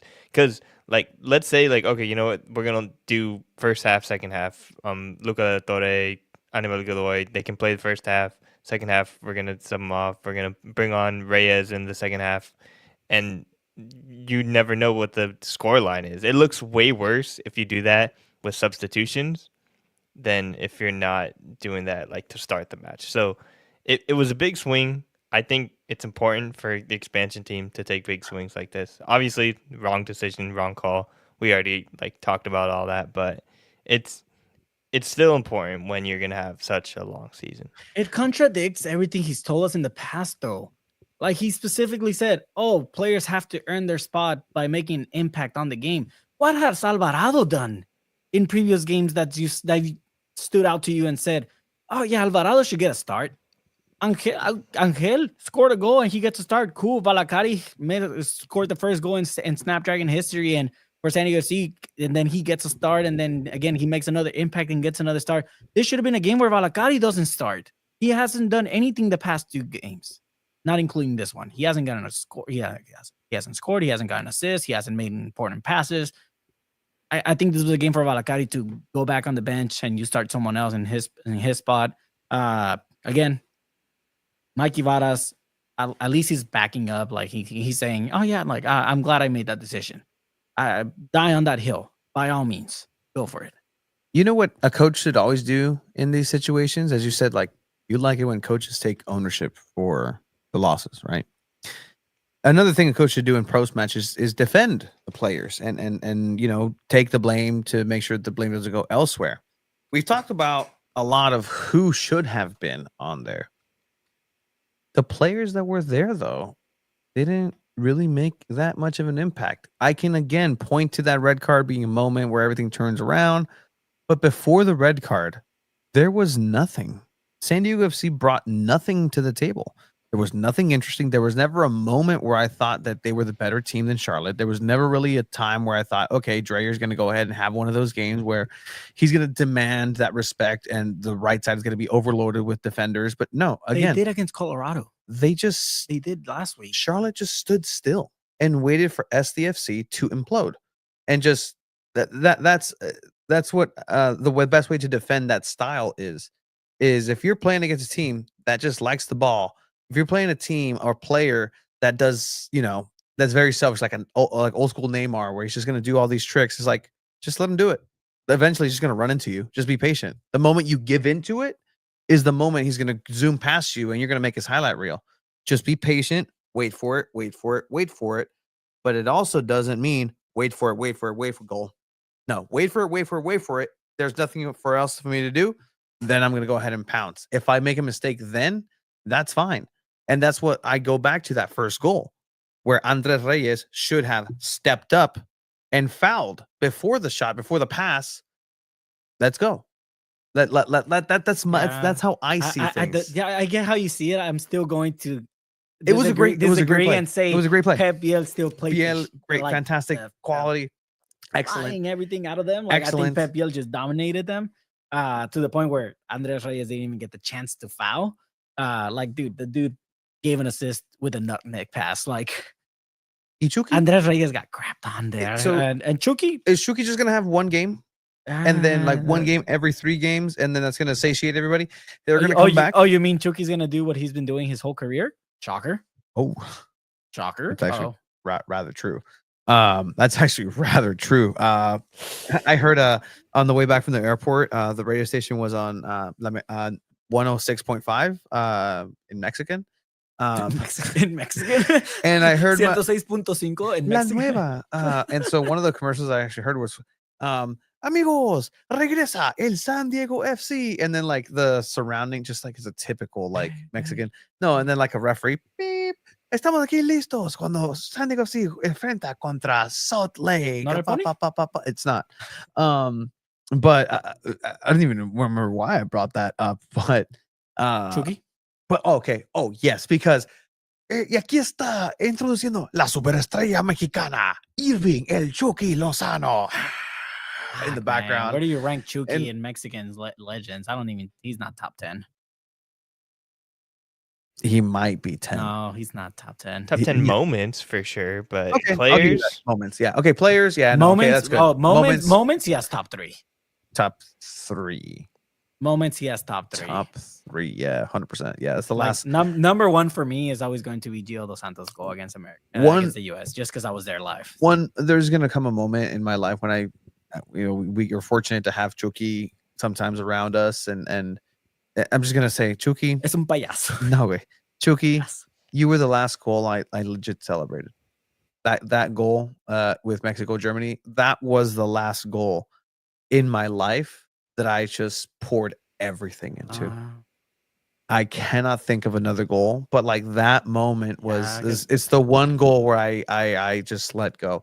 Didier Drogba, Champions League 2012 against Bayern Munich to win, like that's one that highlight, that just immediate.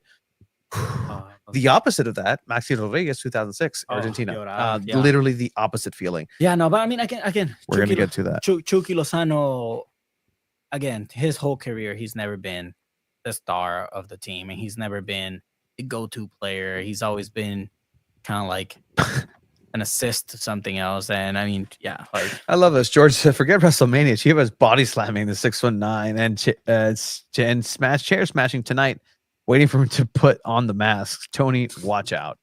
I don't know, bro. You stop clocking in and you just you're a different person. All right. Yeah. Good job. Exempt. Seasons greed. Sí, güey. Gio's goal versus Netherlands. Yeah. Pero perdieron, güey. That didn't matter because again, that offsets. Off topic, but I saw a hot take that Rafa Marquez is not as legendary for Mexico as maybe we put him up there. No, he played in Barcelona. He made Mexicans Barcelona fans. Yeah, like he's sure. Also he's also the blame for a lot of Mexico failures. 100%. He shouldn't have had that stupid handball against Angola, given a penalty, red card. There was another penalty he gave against Portugal. There was a nora penal. He was in there. No, 100%. El codazo que le dio a Estados Unidos. But even then, he's still up there. I'm not saying I agree. I'm just saying I saw a hot take. I was about to talk about how Dreyer has just been non-existent. I mean, I told Dave the episode that you were in Disneyland. Like, when are we gonna start talking about that Dreyer has been just living off those 2-3 games in the season?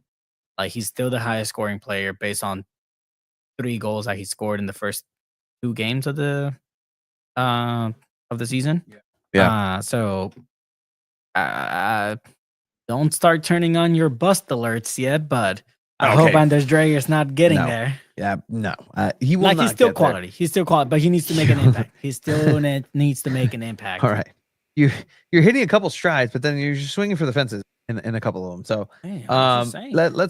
there is a robust Facebook community. Shout out to the San Diego MLS community who's actually supported us a lot. I post on my personal Facebook on there because there's some really good conversations happening in there. So Should make a San Diego shout football out shout out. I'm okay. I'm okay not giving Zuck more. But there's comments because every time there's a post match or any sort of content that we have, I'll post it on there. Because again, I like to think that San Diego Punto Futbol is a people's pod. It's a people's outlet. This is something that it's like a college kind of resource where it's like, here's an open source for San Diego football, guys. Like, please take it. I feel that way. I don't know if you feel that way, Abe. Like it's like we're open sourcing soccer in San Diego. I do think it's good to have interaction with our audience and hearing what other people have to say. Because I think the chat has been awesome today and giving us really good points. And Keep it going. stuff to Over on Facebook, I did post the Mikey Vada's full press conference as well. I posted other ones before, and I'm sorry for not getting into this as much, but we will definitely do that. Same thing with Instagram. There's comments all the time, but it's very, very, very hard to kind of keep those up. For Facebook here, from Jonathan Seltzer, about the Mikey Vada's press conference, which we will finish up here. I get introducing new players to get them more into the rhythm, but not a smart choice to try all those changes versus Charlotte, a team that was already in the top 3 in the East and now is in first because of this victory. Maybe try it against a team that has never been at the bottom. That stat of so many rotations. Guess what? Charlotte also had the same amount of rotation, 3 from the last starting 11 that they had in terms of personnel. Granted, Wilfred Zaha was injured that game before, so he's a starter. He's the number 10. He's that guy for them. But also that attack is just fantastic. There's a reason they're undefeated. There's a reason they're now in first place. Charlotte is that team. And I think the measuring stick for San Diego FC is whenever they play against Vancouver. Because again, that's the top of the West. Not undefeated. But again, you're not really going up against to see how well you're going to do against an Eastern Division team. You can be the worst in the East and the best in the West. That's going to get you into playoffs just as much as the worst team in the East. So long season, everything in context. Tig Carp says, I mean, I get trying to add the spark to the back line because outside of McNair, they've been playing like garbage. The midfield decision costs us for sure. Julian Rossi said the worst game for SDFC in this young season, but it's okay. Better play like a third division now than when we get to into playing in the playoffs, which is very, very true. Get these bad games out of the way now. Get the figuring out process started here. I guess it costs you a red card. We can keep going, but in the grand scheme of things, how much is this one game going to hurt the very positive chances of San Diego FC making playoffs at the end of the year? Well, this one may not as much because Abe. Why Abe? Wait, I'm confused. What? Because of the Eastern Conference? Is that the? Yeah. This one may not affect losing this one as much. I mean, yes, you missed out on points, but points are points. But yeah, the Eastern Conference, you want to beat a Western Conference team more than you want to beat the Eastern Conference team. Sorry, I missed the cue. I was confused. Filósofo Abe, como Mikey Varas. Points are points. You never know what's gonna happen. I don't think you realize, Chiba. And off They mic, should have gotten these points. Off mic, you actually confess that once we start the WrestleMania talk, you're out of here because you're tired. But it needs to happen because Abe, you and I just literally your guys' show. This is turning into a different podcast, a different show. Not just yet, because there is a couple more meat on the bone. Brandon says we need a striker. Milan Lilovski's there, but again, when talking about these moves, was SDFC planning on getting Milan Lilovski into SDFC? Yes. Was it this soon? No. They still wanted to develop a little bit.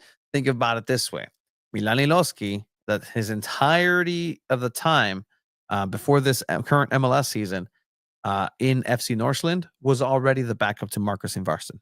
So he's familiar in that position.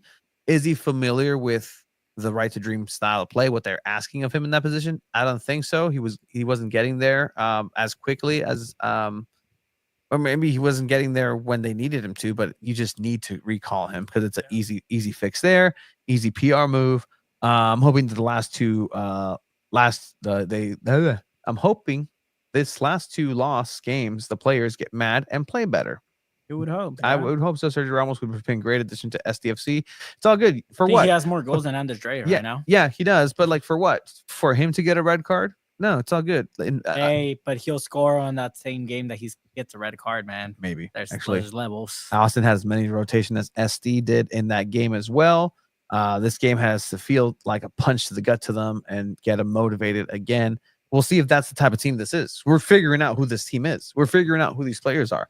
I want to see Andre Reyes back in the starting lineup ASAP, as soon as possible, because then I'm going to see if there was any sort of learning, if there's any sort of redeeming quality. I'm not asking, okay, maybe not as soon as he's available, but when given an opportunity, what is he going to do with it? He had an opportunity. We saw what he did with it.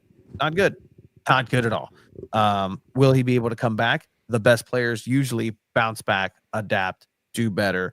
So I'm really curious as to that moment when it does happen. Well, let's hear a little bit more from Mike Ibarra, shall we?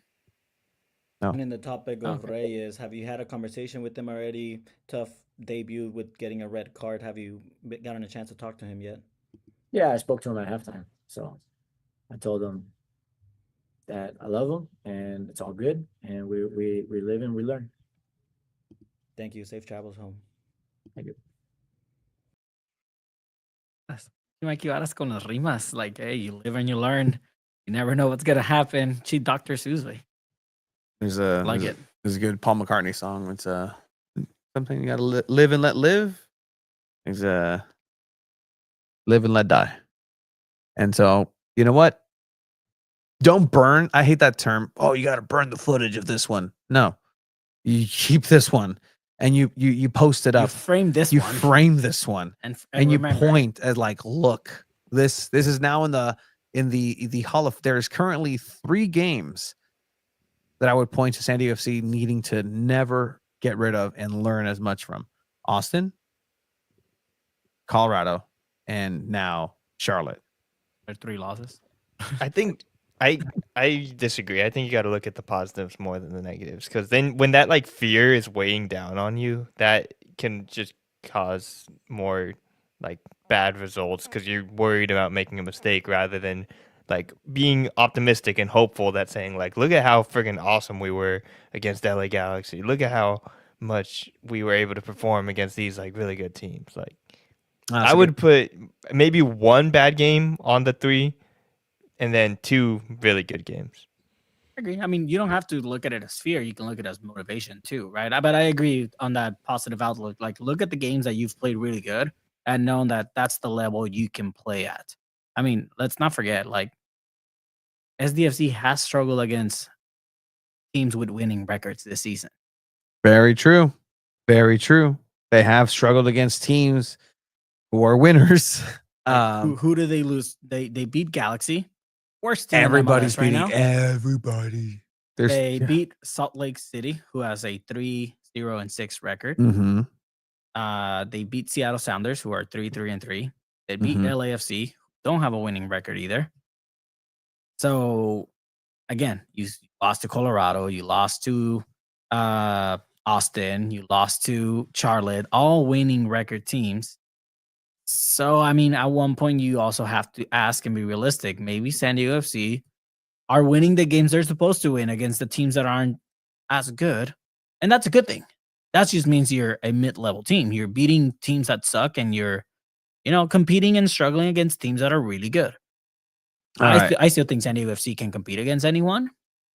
So very early on, right? You look at San Diego FC here in the 6th place. Very early on.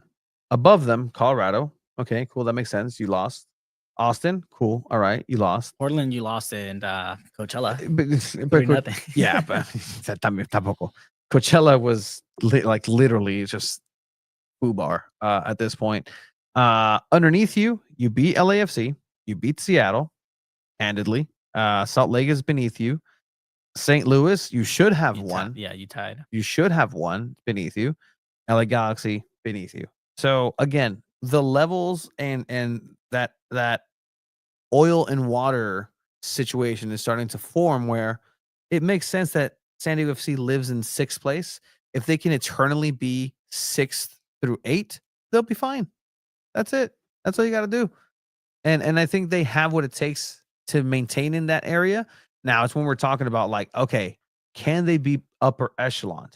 Let's see what happens when they play Minnesota. Let's see what happens when they play away at Portland, when they welcome Portland here. Like those are going to be the markers here, because you can go into the schedule and be like, all right, they're going to play against some Eastern teams that are just good.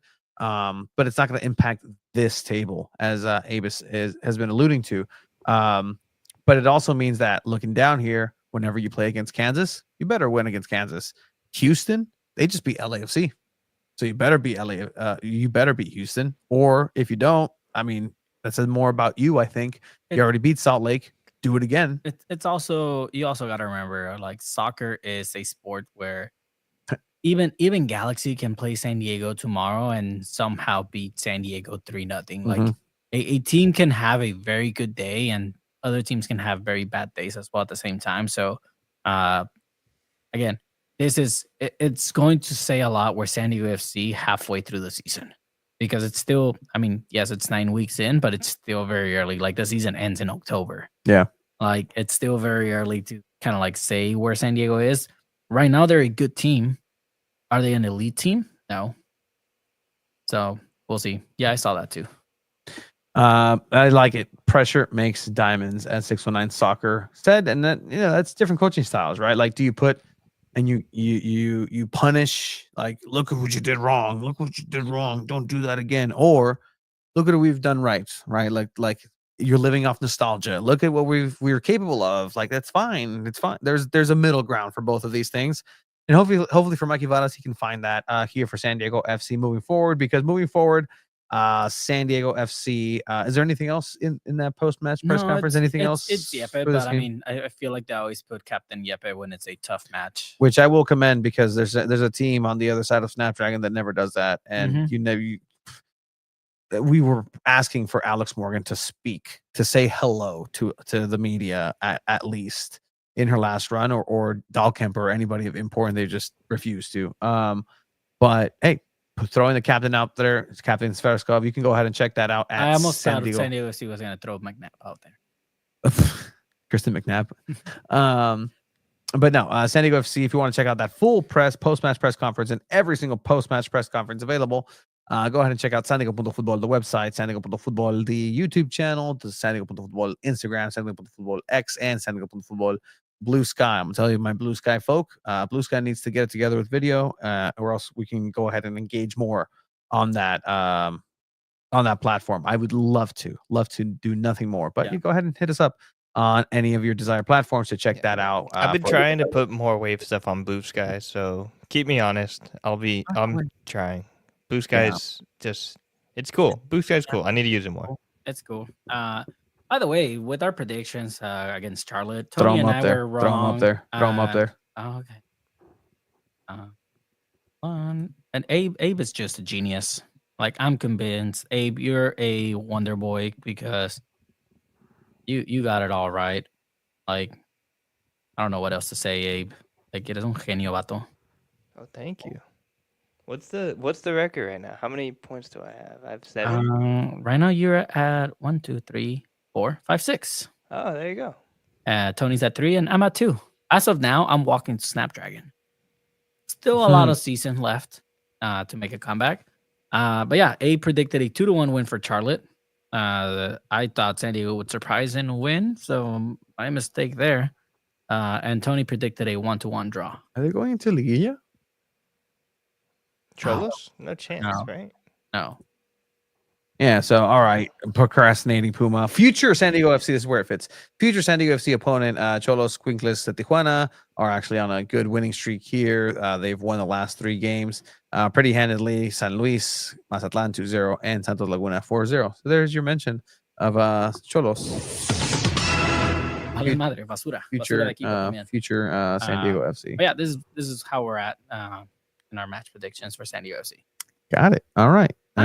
Moving on, they're facing against Nate Miller, coming back to Snapdragon against San Diego FC with Real Salt Lake.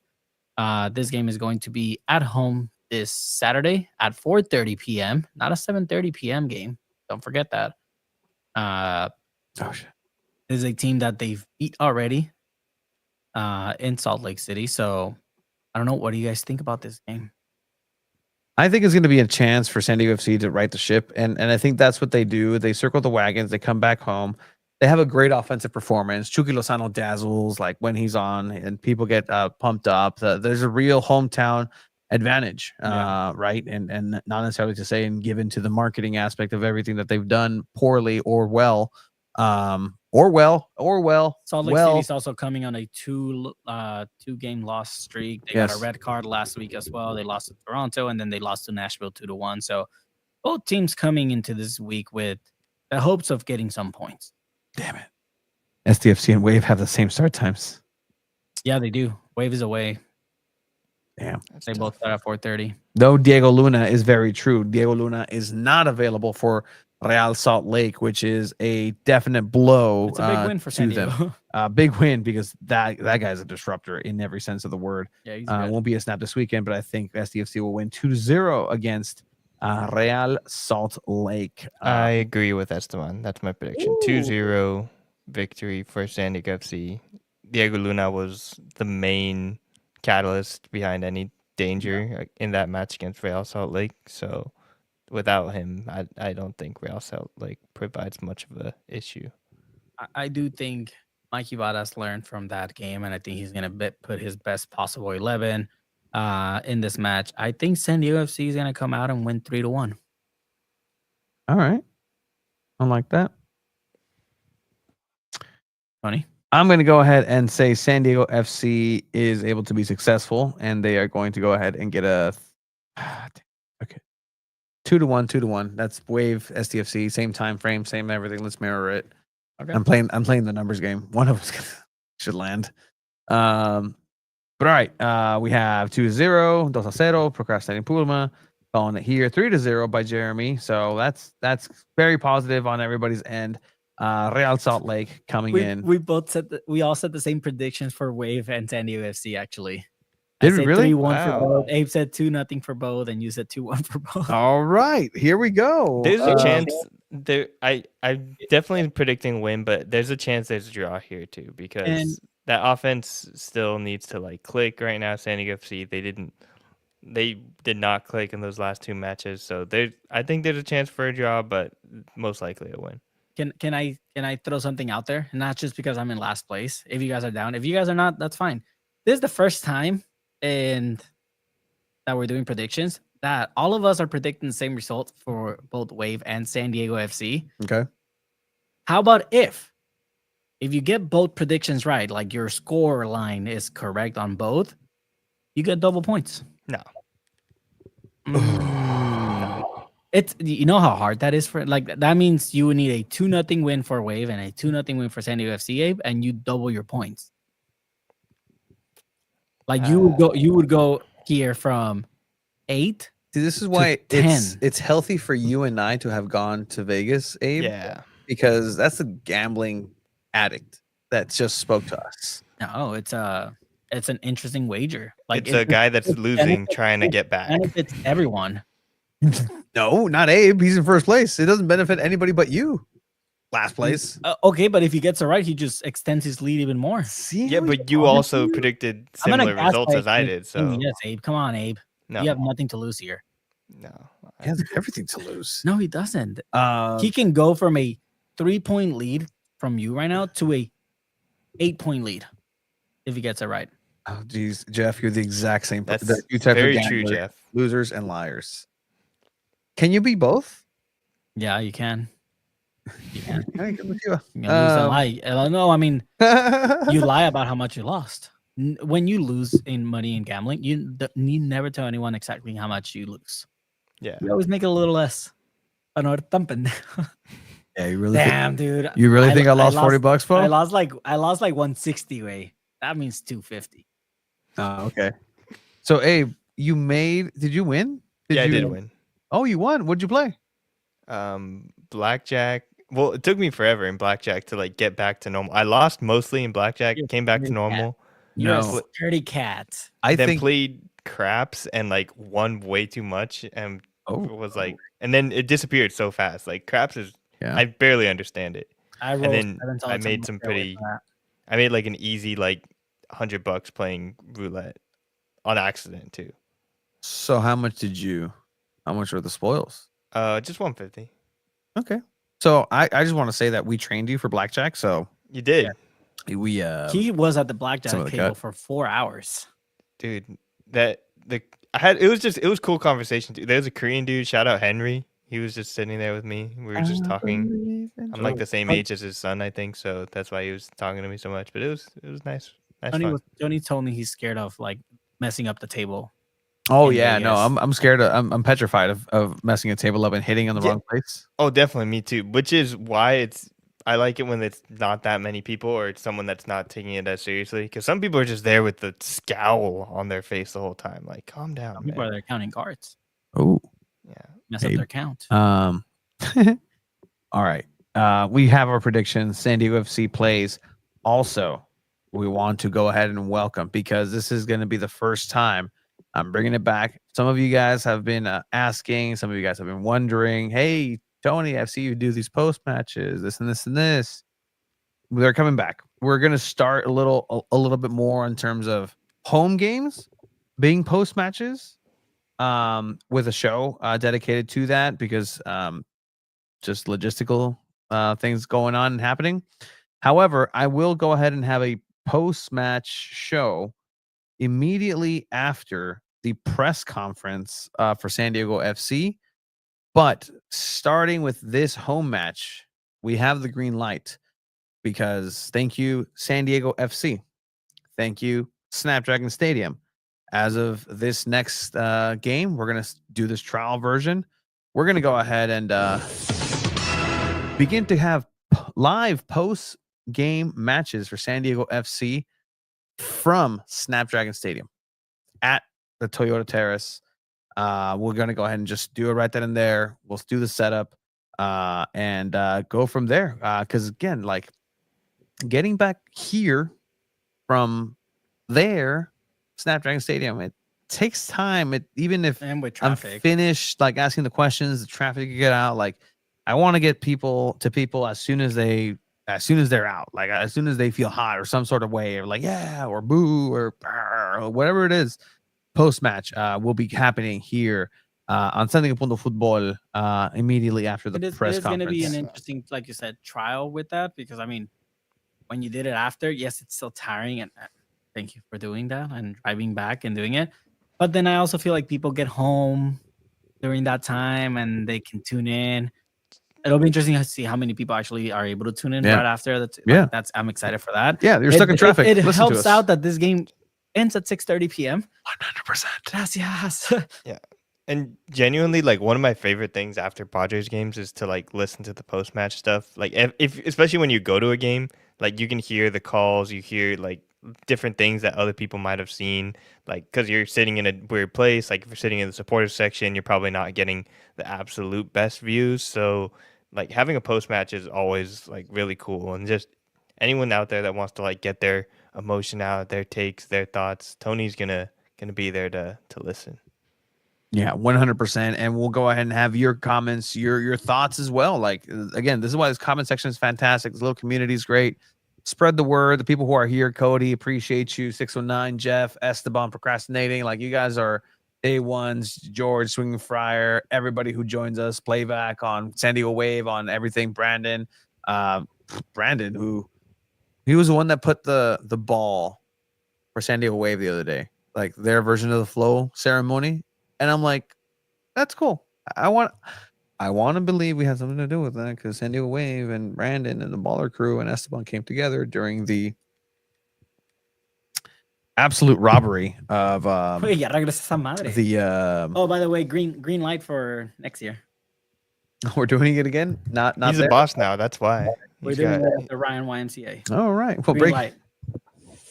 All right, great breaking news. We're gonna do we're gonna go ahead and do what is this called? campaign Annual campaign cup. The annual campaign. Hey, we never said the annual campaign cup was going to At be Borderview all the at time. that same No, place. we're No. expanding our communities. Yeah, we're and gonna bridging that's- more communities together by Yeah. hosting it next year at the Ryan YMCA. It's gonna be at it's in Point Loma. So Point Loma OB. start signing up for sure for that. I love you too, Eric. I'll bring some Seals players. Some Seals players. They train there. I don't know if you knew that. They do train Yeah, there. they practice Absolutely. there. I'll be his sideline reporter. Do it 619. Let's make it happen next We might year. need Chiva's going to be like having a big role there, so he might not be able to be on commentary. Maybe I'll do commentary. 619. I'll be there with me on commentary. We could do something different. Maybe Tony will want to go on commentary because he got embarrassed in this last game. Maybe my back is better. I can play this time. Oh, maybe. Oh, okay. I like that. Okay. All right, boys. Is there anything else soccer related in San Diego that we need to get to? I don't believe so. You guys. San Diego Soccer's unfortunate performance in Chihuahua, but shout out to Greg for not falling off those stairs to get to the press box. Thank God. That was my biggest worry when I saw that picture on his Instagram story. Like, this is the way to the press area. I was like, damn. I hope your insurance covers like Chihuahua injuries.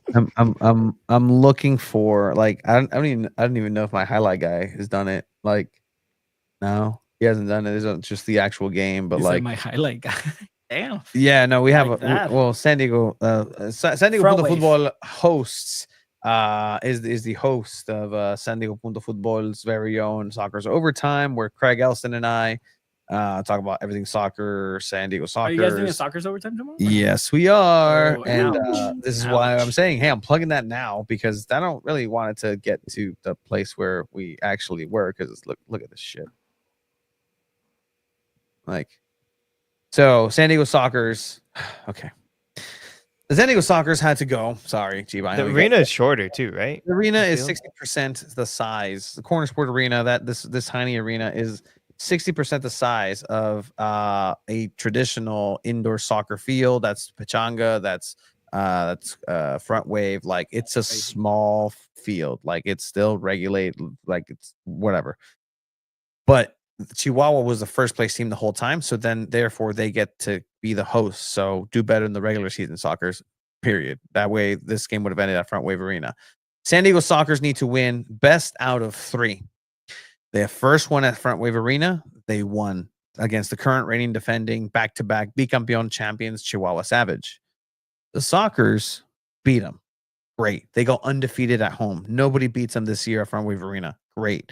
Now you only have to win one more game in Corner Sport Arena. And so if Chihuahua beats you in the second game and evens the tie, the game up, the series up, it's 1-1. Then you go into a mini game, which is a 15-minute, just one quarter, 15-minute mini game that whoever wins that one is a tiebreaker. San Diego loses the second game. And what's actually being shown here, and a 6-0 loss is the mini game. San Diego loses 5-0. And Chihuahua become tricampeones, 3-time champions. We're going to get into it with Craig Elston tomorrow. Soccer's Overtime, 6 p.m. here, San Diego Punto Football. I know, just oofs. Thank you for getting the hats. That's awesome. Really appreciate you guys for that.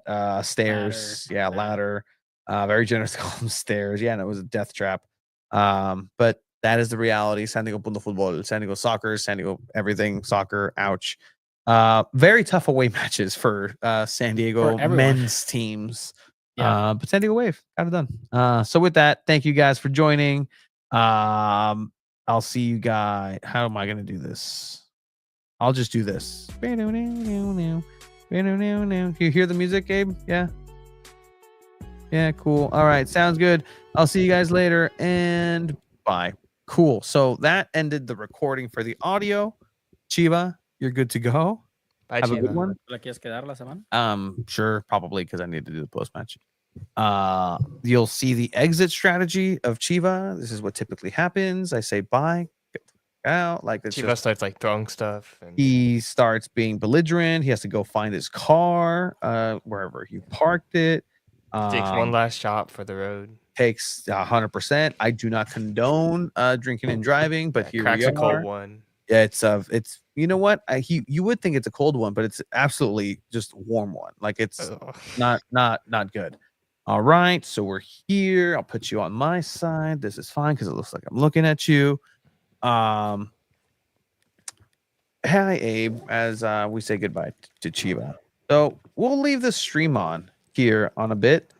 I don't have Dragon Ball Crocs. Yeah, turn it off, please. You can turn this one off too. I'm just gonna leave my solo one here. Acknowledge him.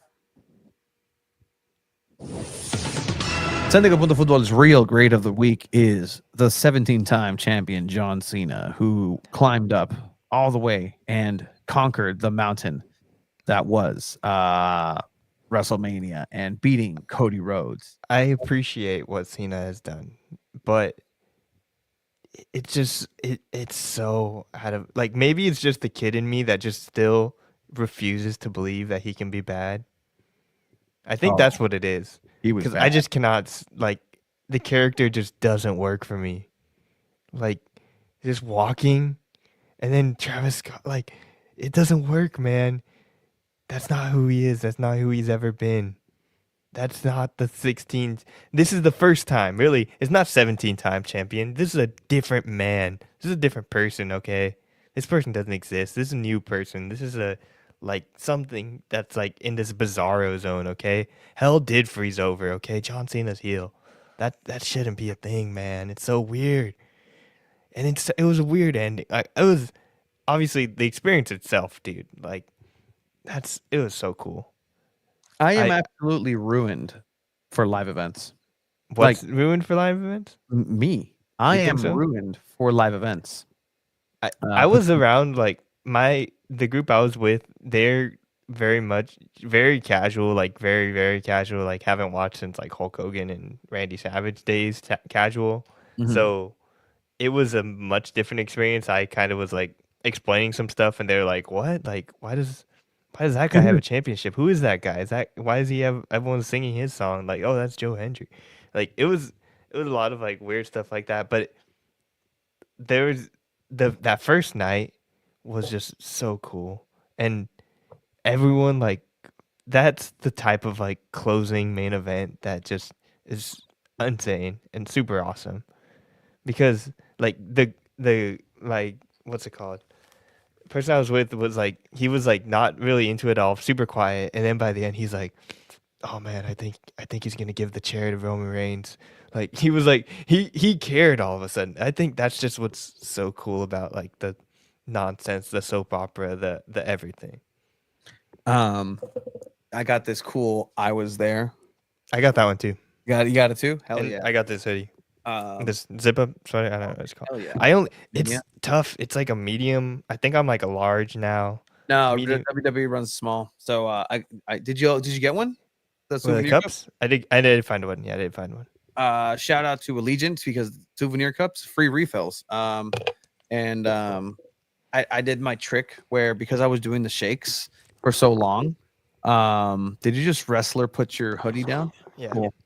It's clobbering time. It's clobbering time. I essentially get my medical pass, and I just pass with a gallon of water into the stadium because it's a medical thing. And I'm just like, yeah, I need to drink it. So they can't say no to you for that. And I took some beef jerky and some snacks. I'm like, it's the only thing I can eat. And it worked. So that kind of kept me satiated throughout this. So for me, I'm the luckiest person on earth. Because, well, first of all, I didn't pay for my WrestleMania ticket. And I think if people follow what actually the reason for that was over on my social media, you can tell that the reason wasn't all that joyful. Essentially, one of my best friends has cancer and is currently at Zion and been going through it.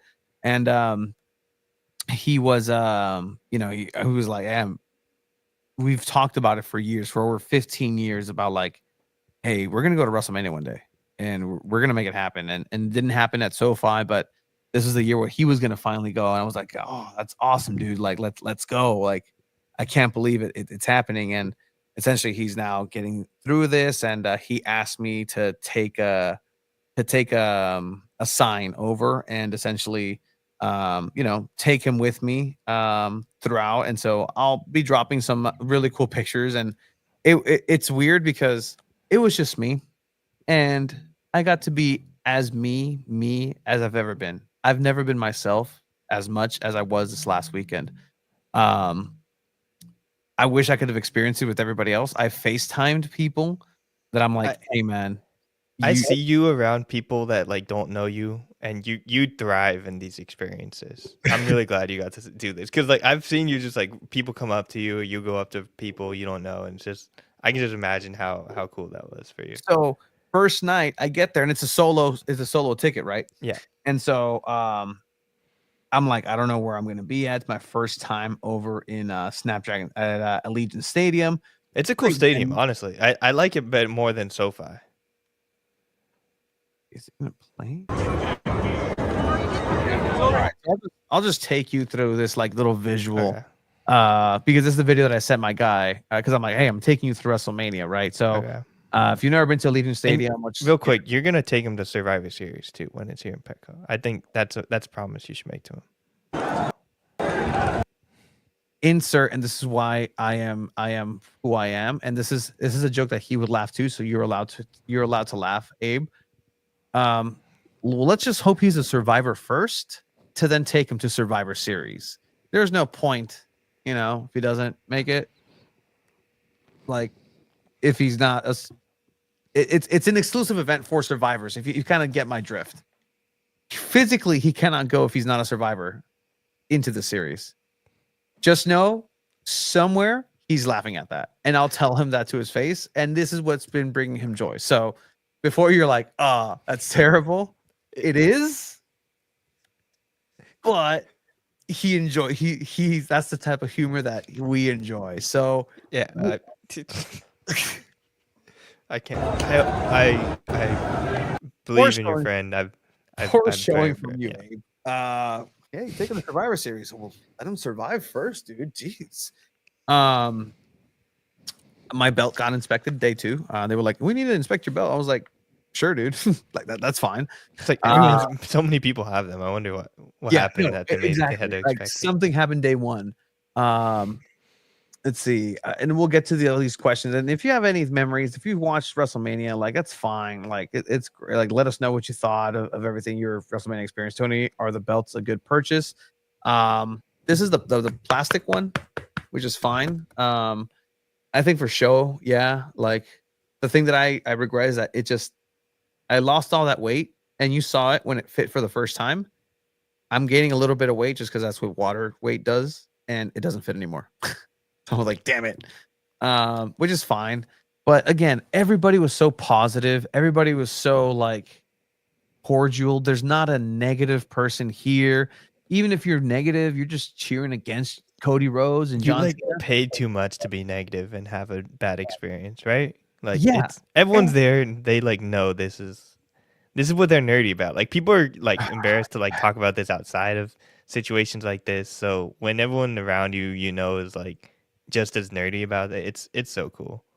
And like people were so cool about everything. Like everybody is enjoying their time. And at the end of the day, the event itself, it was one of this event where it's like, are these really these expensive to just watch TV next to strangers?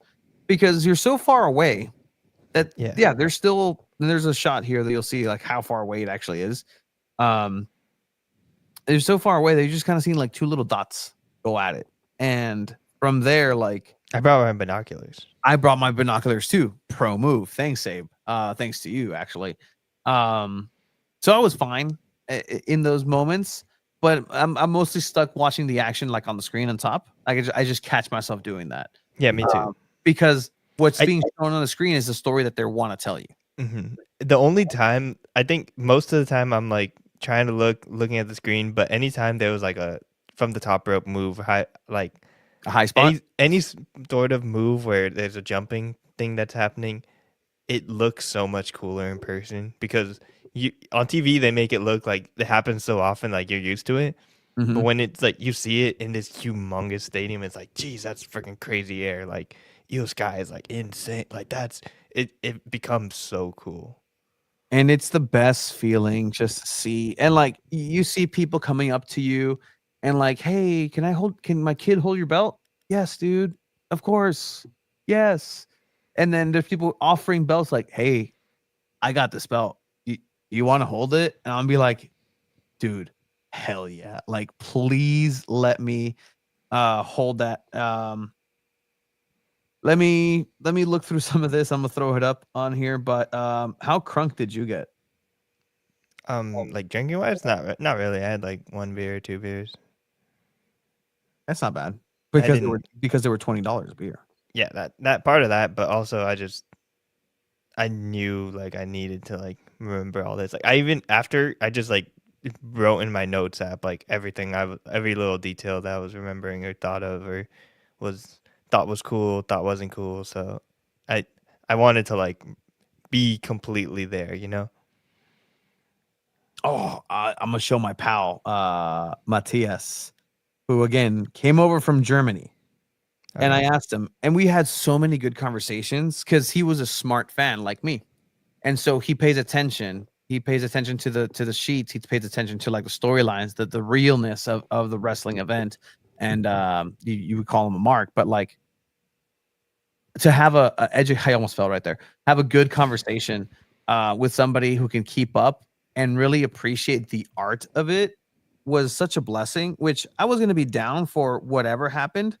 But having him next to me is like I found a best friend that I never knew I needed, and he lives halfway across the globe, and he looks like Drew. And he looks like Drew Steck. Like it's incredible. It's the same person, the same personality, the same everything. That's the guy. Let me see. Share right here. Let's not share it to my mom's. Because she has her airdrop on too. It's like, oh, here you go. There we go. Cool. So let's just throw some of these up here. So yeah, that was essentially my view from Force WrestleMania, which again, incredible. My guy paid $1,500. Matthias paid $1,500 for his seat for 2 nights. For both each? I don't know. That's a good question, actually. But either way, probably not each. Probably not. I would hope not. But I was hearing some figures of what other people paid. I also believe that they paid that much. But all right, let's go. What was your favorite match? My favorite match had to have been, I think the triple threat match, CM Punk. Yeah, like that was an incredible match. It was so cool, man. Like, dude, when they like, I genuinely felt like a 8-year-old. I didn't think I was gonna get that way, but like when they like showed his old school stuff, long hair stuff, the old promo mixed with him saying it now, like that's probably I think better, like even sometimes even better than the matches is the builds and the videos, the hype videos beforehand. Nobody does it better than this like sport. Like I wish other sports did more in this sense where it's like you're creating hype videos, intensity, you put a freaking like metal behind it, some music, just you making you feel it. Because I was just like feeling it, man. I felt like genuinely I felt like a kid with like the little like monitos behind me with I had the like ring and the Hell in a Cell set. I just like imagined it, like it's sitting behind me. I'm sitting in front of the TV, free Friday Night SmackDown on TV with CW, I think it was. Yeah. And just like when that music hit, I just felt like that again. I was like, damn, that's what this is about. Nostalgia. That's like the okay, good nostalgia. Nostalgia is not always great, but that was just like, wow, it was so cool. So let me show you me talking to my friend Matthias, who is an Augsburg fan from the Bundesliga, about some San Diego FC stuff. All right, here at WrestleMania with my friend Matthias. Hi. He's from Germany. So in the MLS, there's salary caps. Okay. You cannot go over a certain amount of salary caps. You also discovered that there's playoffs. You also discovered that parking is $50 just to park your vehicle. And you were telling me how much was the parking ticket and entrance of Osprey? I think 10 euros for the parking ticket. And do we have a standing place in the stadium? I think 30 euros. 30 euros for the supporter standing section. That's correct. So that will run you about $80 just for one ticket. Well, do we have only seat places, places where you can sit, or standing places? The standing places are for supporters, and those are $18, but you have to buy the season. Fuck. Okay. Yeah. That was so real. That was so cool, dude. Fuck. That was just so genuine.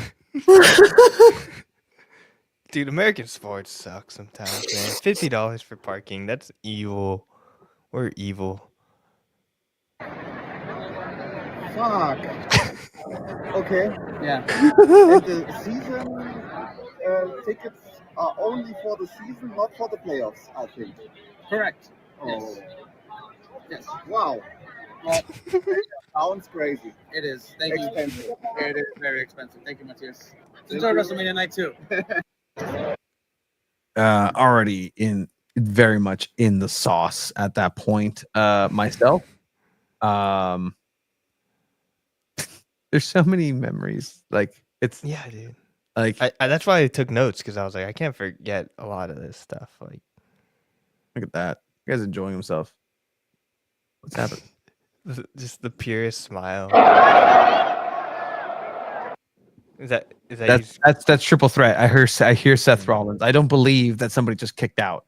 For sure. Like I cannot believe somebody kicked out. I let out an audible no when Heyman gave the steel chair to.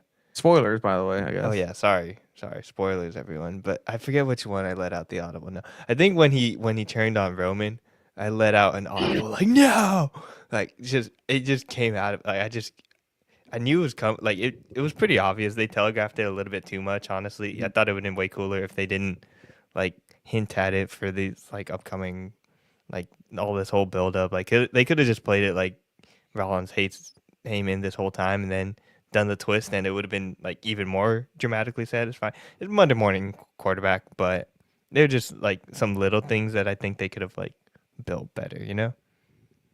Yeah, it was still so cool. It was, and when I say like it's ruined me for wrestling, like I think if you go to another event, sauce like this, having fun, no, you have to be by yourself. I really think in my heart of hearts, I'm never going to get to experience anything like that ever again.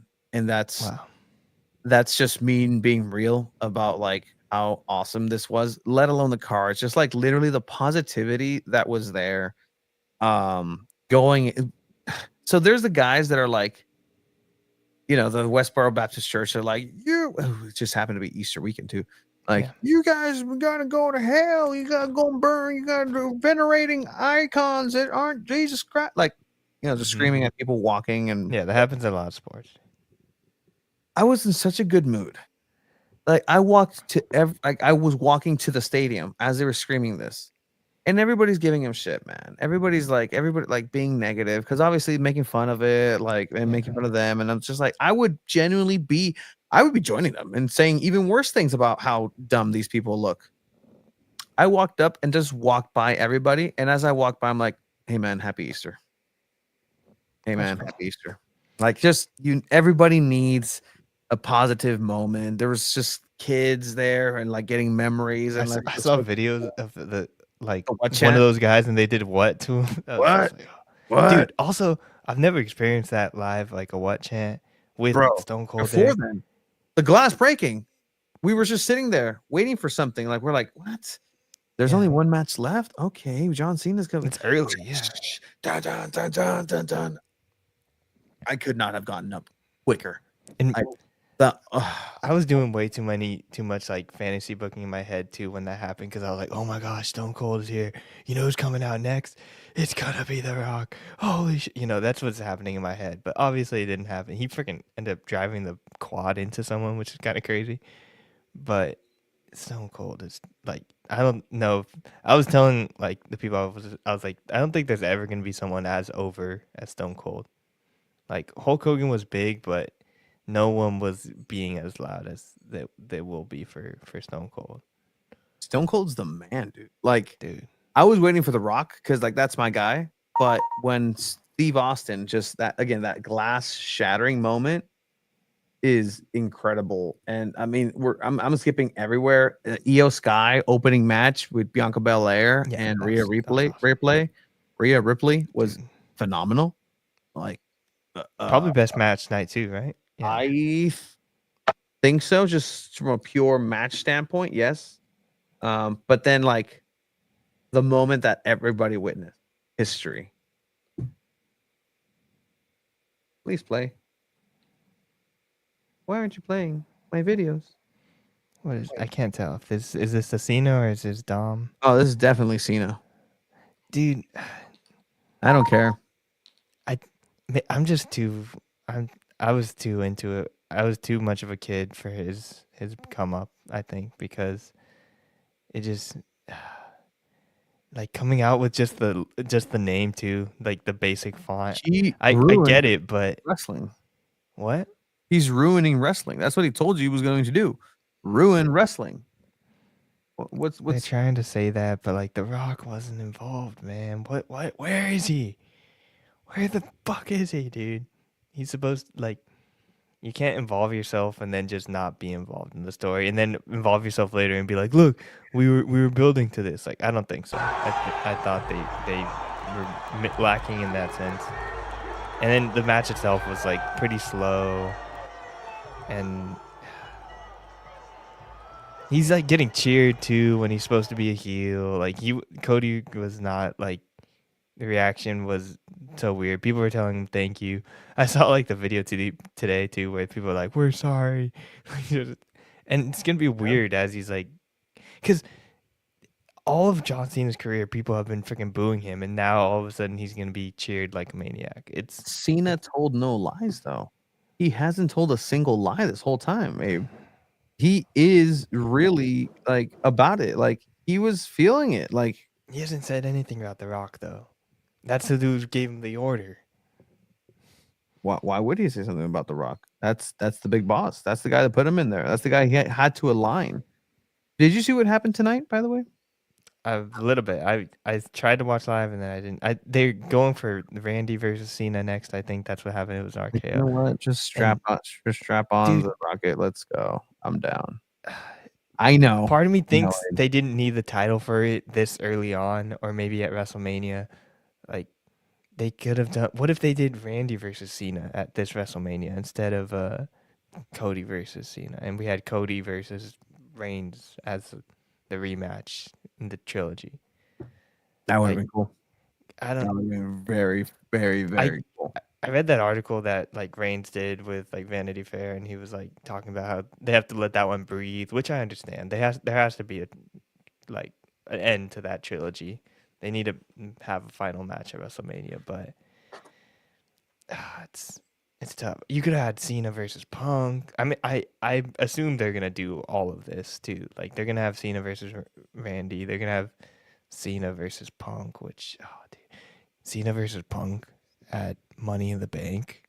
Dude. Oh my god. Hell yeah. Hell yeah. Has to be. And then I don't even know who wins that one, dude. Do you think he just holds on to it until the last match? Cena's retaining until December, for sure. Maybe. And then he has like a face turn at the end, maybe. Yeah, because his final match is going to be in Massachusetts, and from what I understand, is on a custom premium live event called Ruthless Aggression. Is it really? That's fucking cool. Yeah. So Be on the lookout for that. Dominic winning, getting popped in the crowd was sick, 100%. Through it, that was one of the matches. I'm just like, damn, like, because okay, being my person, like, I'm like, cool. First night, I need my road to be good.